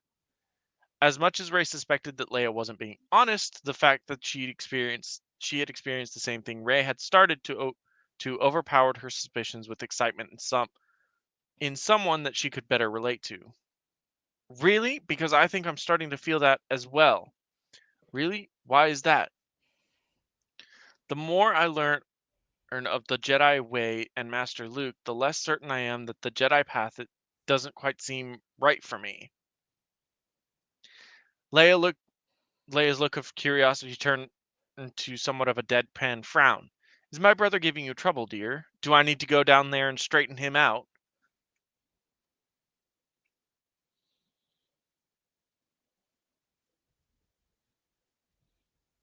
Very true. Very true, Spooky." "Oh, no, no. Master Skywalker is doing fine. All things considered. It's just that he's isn't quite what I expected, nor is the Jedi training. It feels as though every answer just raises more questions." Leia's frown only worsened at this. Rey, exactly what path have you felt yourself being pulled toward? Rey resisted the urge to bite her lip in front of Leia. She wasn't sure whether he should be completely honest with the general. Oh, she demonstrated a clear bias against Aliana and her beliefs, even though so far she did little to deserve such treatment. Beyond that, she still had her suspicions that Leia was withholding some truth from her to her as well. Turnabout is fair play after all. I'm not sure, she said, trying to sound convincing. Master Luke says I'm at a crossroad, but I don't seem to be feeling a pull one way or the other. I just don't feel as though I'm taking the lessons the way the way a Jedi should. At this point, I'm wondering if this path is truly right for me. Leia retained her Pazak face, but Rey could see her in her eyes that a panic was happening, a deeply personal one at that. Still, she didn't say anything else and only nodded. I see. I hope you find your path soon, Rey. Rey was surprised. She hadn't quite expected such a response and smiled. Thank you, General. As she cut the transmission, Rey laid back down on her bed. Her mind drifted to what her path might actually be. While she had every intention to complete her training, she still wasn't quite sure if being a Jedi was right for her. If it was, there where she truly felt at home. But if it wasn't here, where was it? Rey had spent so long desperately wishing for her family to come back for her, and how she'd managed to abandon that dream, except that it would never happen. She felt aimless, like she was drifting through the galaxy. She rolled over and closed her eyes, pushing her datapad away. The more she thought about it, the less enthusiastic about the Jedi she became.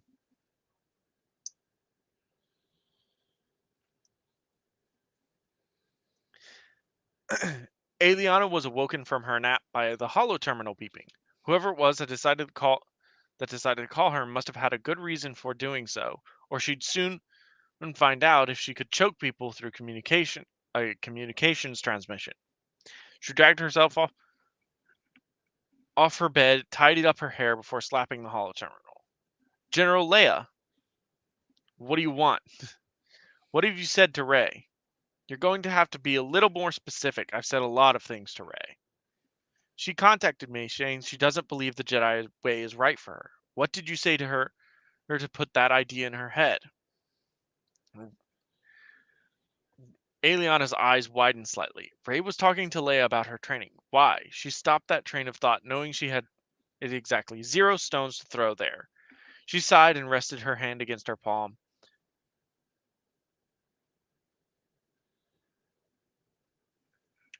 So she put her hands together?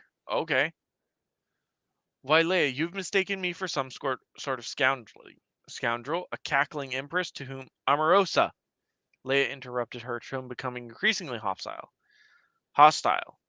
I don't know what to tell you. Rey's been training with Luke. I delivered your Padawan over to the Jedi for training like a good little Kinta.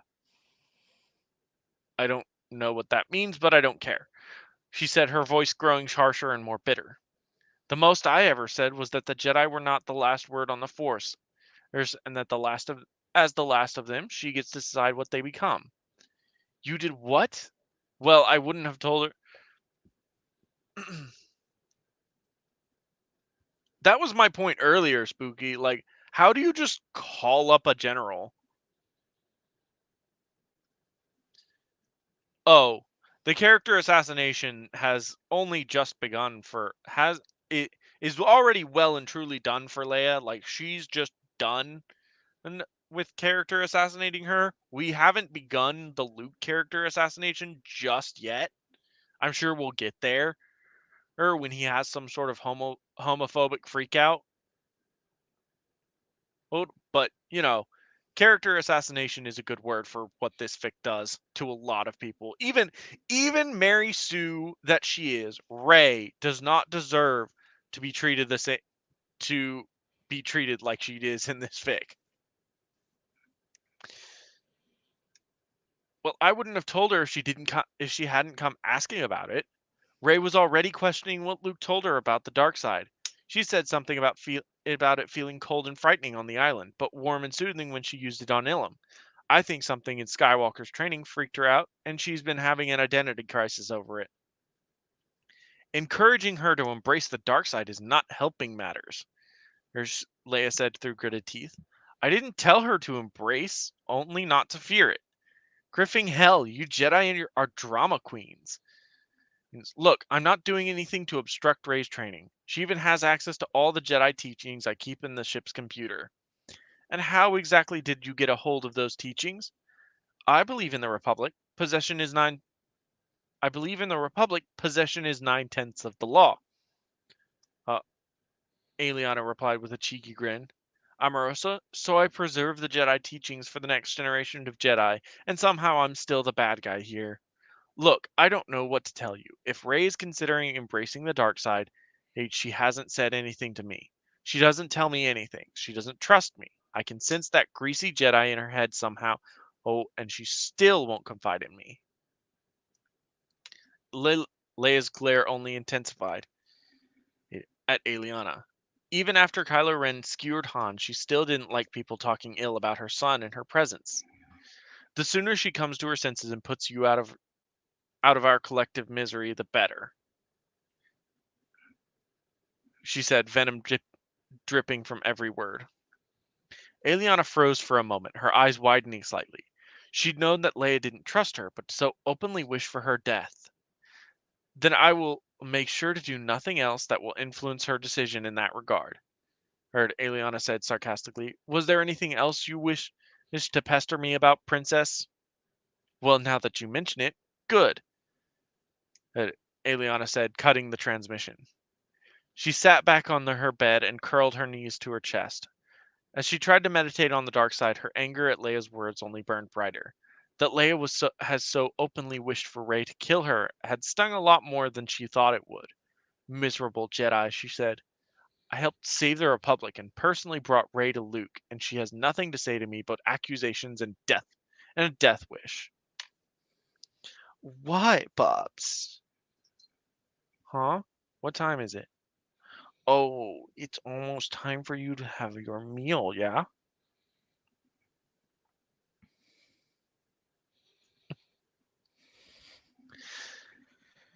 We got just a few more sentences to go.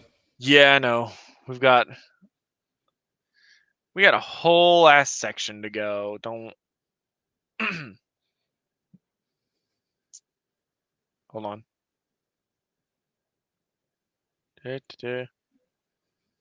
Yeah. Her mind drifted to something she'd been trying to avoid thinking about. Oh, Leia being Luke's sister. Maybe it was just something that had run in their family.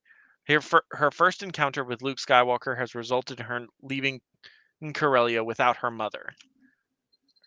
Well, there it is. Luke Skywalker murdered someone.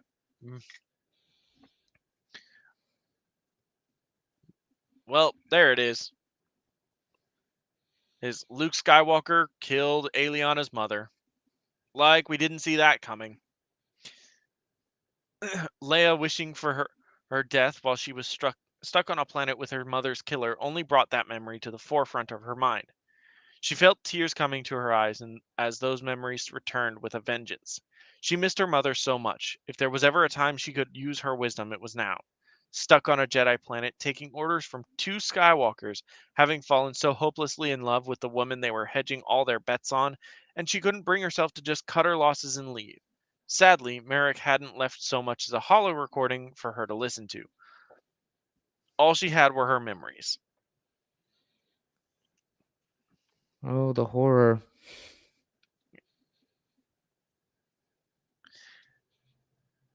Aliana couldn't bring herself to resist anymore, and simply crossed her arms over her knees and laid her head down on them as he broke down into tears. The sounds of Aliana's sobs echoed gently throughout the ship. Rey was already in a deep sleep and didn't hear them. One other did, however. 2V, he stepped into her quarters to see a sight he was very familiar with. He walked over to the Sith, an old cloak in his hands, as he draped it over her shoulders. There was little comfort he could give Aliana whenever she got like this, but he did what he could.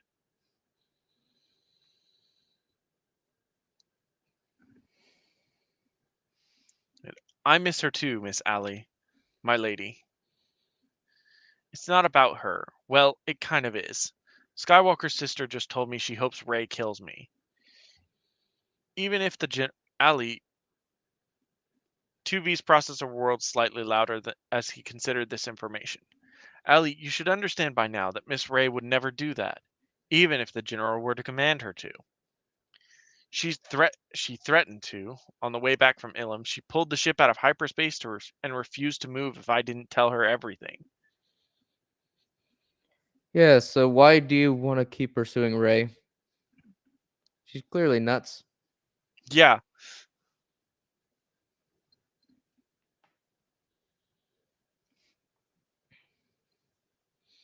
Like, What did Lily mean by this?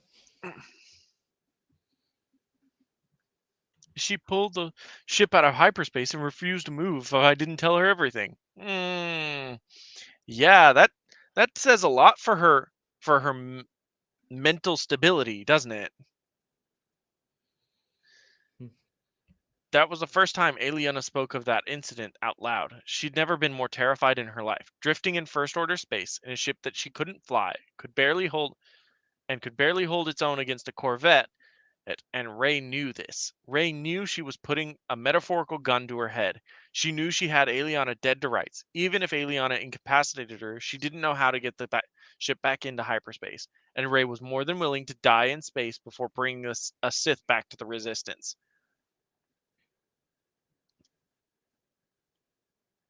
No. Ray got mad because you kept. Yeah. That should tell you what you need to know about this person. Like, I'm upset. Therefore, my emotional outbursts take precedent over, us escaping so we don't all die.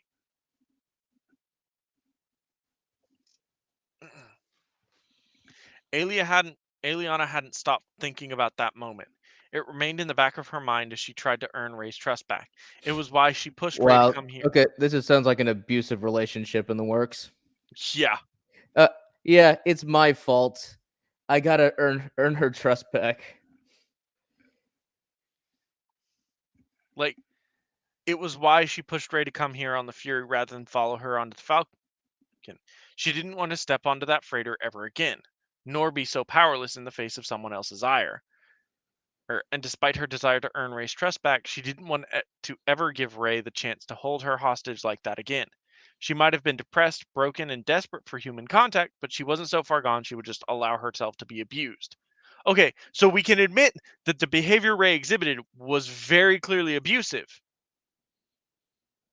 But I still love her. But I evidently fear her now. Yeah.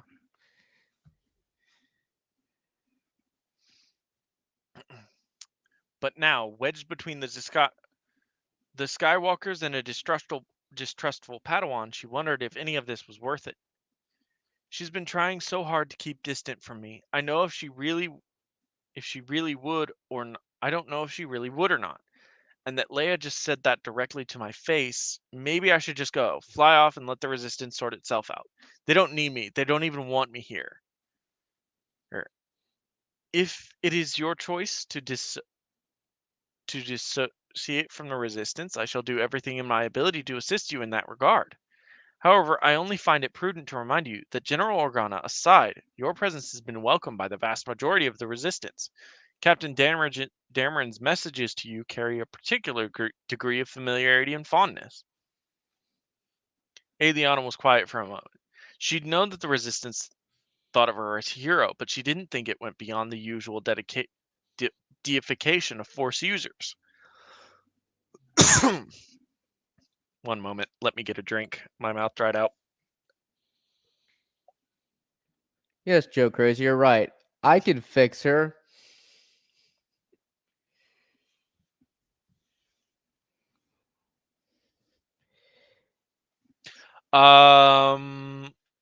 Finn is injured, but still alive. He's not in a coma, I don't think. I think I should tell him what Leia said. Eliana was quiet for a moment. She'd known that the okay. And while Poe had remained on friendly terms with her, he was the only one who did. Much of the resistance leadership had either ignored her outright or rebuked her, or when she was on Dakar. You think I should tell him what Leia said to me? If he holds you in as high esteem as your previous encounters would suggest, I cannot imagine he would be happy with the general for her disrespectful behavior. Eliana stared down at the barely started lightsaber. She'd failed to get any work on, and presented her next question with a lot more quietly. Do you think I should tell Rey? Well, it could help us ascertain whether she would truly follow through on such an act. A hint of worry seeping into his voice box. If she would, I do not think she would keep her. We should keep her aboard the ship. Maybe you're right. That's horrible. Poe's hollow image said as Eliana relayed to him what had transpired in her transmission with Leia.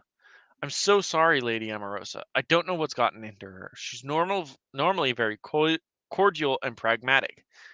But anytime your name is mentioned, it's like she becomes a completely different person. I promise that I'll look into it. There's a few admirals whose ear I can pull. At the very least, I can annoy her for you. Thanks, Poe. Once again, proof that Lily doesn't understand military rankings. Like, an admiral is in command of a fleet of ships. A general is in command of ground troops.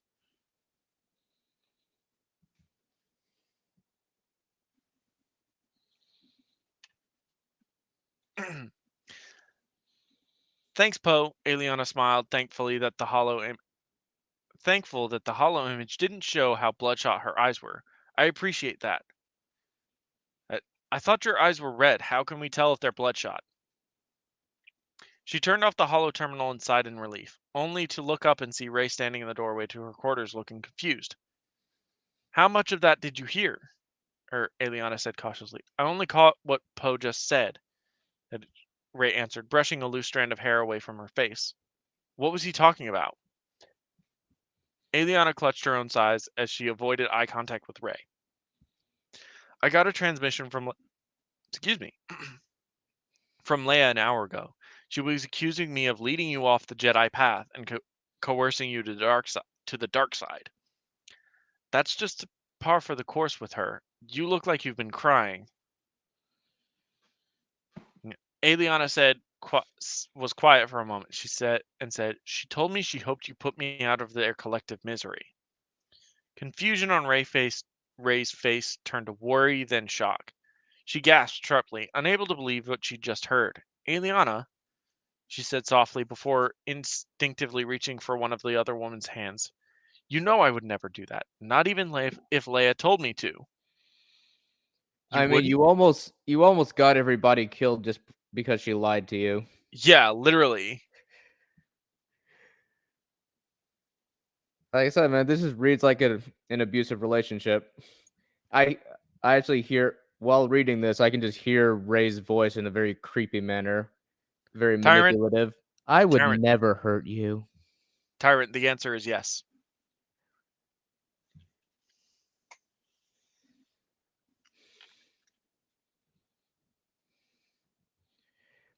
Well, considering the two main characters are both gay, I guess it's more like the robot would be the black twink sidekick. I don't know. I don't know.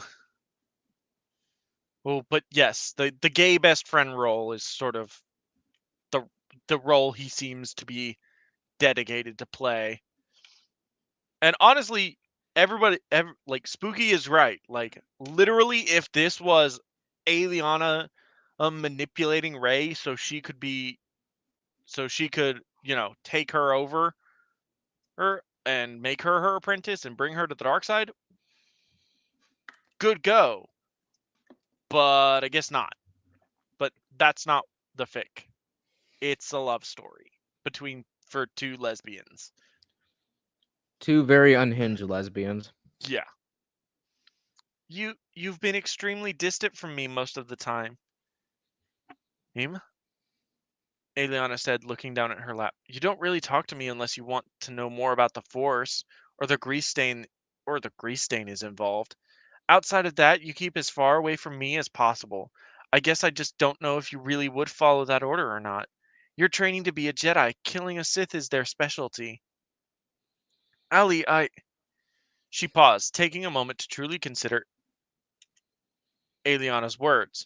She had been remarkably distant from Eliana until she needed something from her. Hell, even when and she needs something from Eliana, namely involving Kylo Ren, she didn't say anything until it became absurdly obvious that she needed help. Between that and continuing her Jedi training, despite her even admitting to herself that she feels unsuited for it, she could understand why Eliana would have her doubts. She took a deep breath and squeezed Eliana's hand. I'm sorry, Eliana. I didn't think you would take my distance so personally. In truth, I don't really want to be this distant from you. I only ever had been because I feel like I have to so that I'm certain I'm not rushing into trusting you again. I'm honestly not that mad at you anymore, and I could never bring myself to hate you, let alone try to kill you. A second hand reached out to hold Eliana's as Ray continued. And Leia's bias towards you isn't fair. She doesn't know you like I do, and she doesn't bother you to know you. I don't know why she's so bullheaded, but I won't stand for it. The next time I talk to her, I will tell her so. I promise. I'm I'm sorry that I ever made you doubt where we stand, enough to consider that I would actually try to kill you. I hope you can forgive me. I'm sorry. I'll do better next time. Yeah. Eliana pulled a hand out of Ray's grip to wipe her eyes and nodded. Of course. Ray smiled and leaned in to hug her, squeezing her shoulders tightly as she kissed her cheek. We're okay. Eliana smiled at that. They would still need to talk about what happened on the Falcon, but this was certainly a start. Yeah, if you talk about what happened on the Falcon, Ray's probably just going to hit her.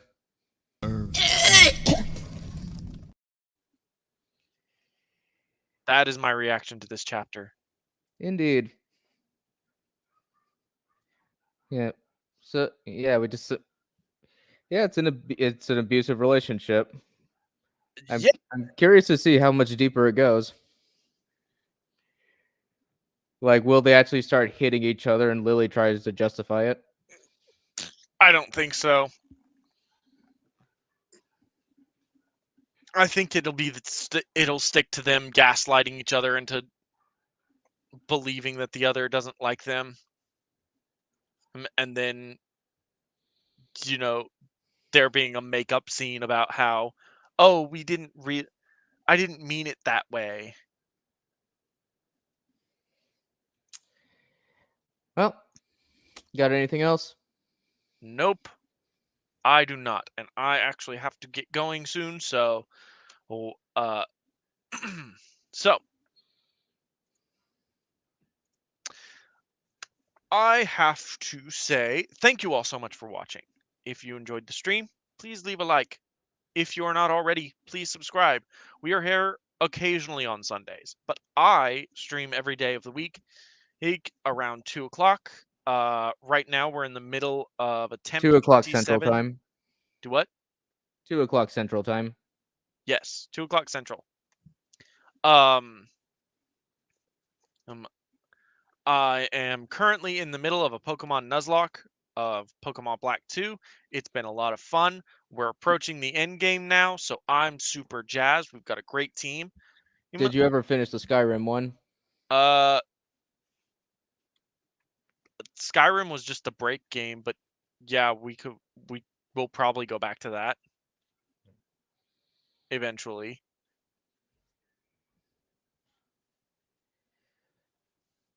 All right. But thank you all so much for watching. You'll have a wonderful rest of your day.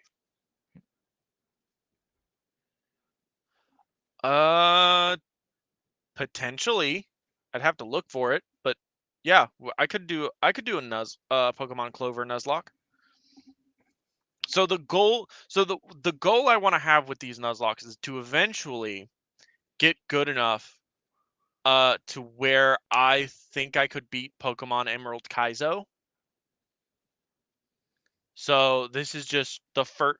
So I'm So I'm nuzlocking what generally are thought of as the hardest games to nuzlocke. So right now I'm doing Black 2. The next one I was going to do was Ultra Sun. And so the 2 hardest vanilla games, and then do ROM hacks. So I'll look into Pokemon Clover, Joe, and see if maybe that would be something interesting. But yeah, thank you all so much for watching. Y'all have a wonderful day.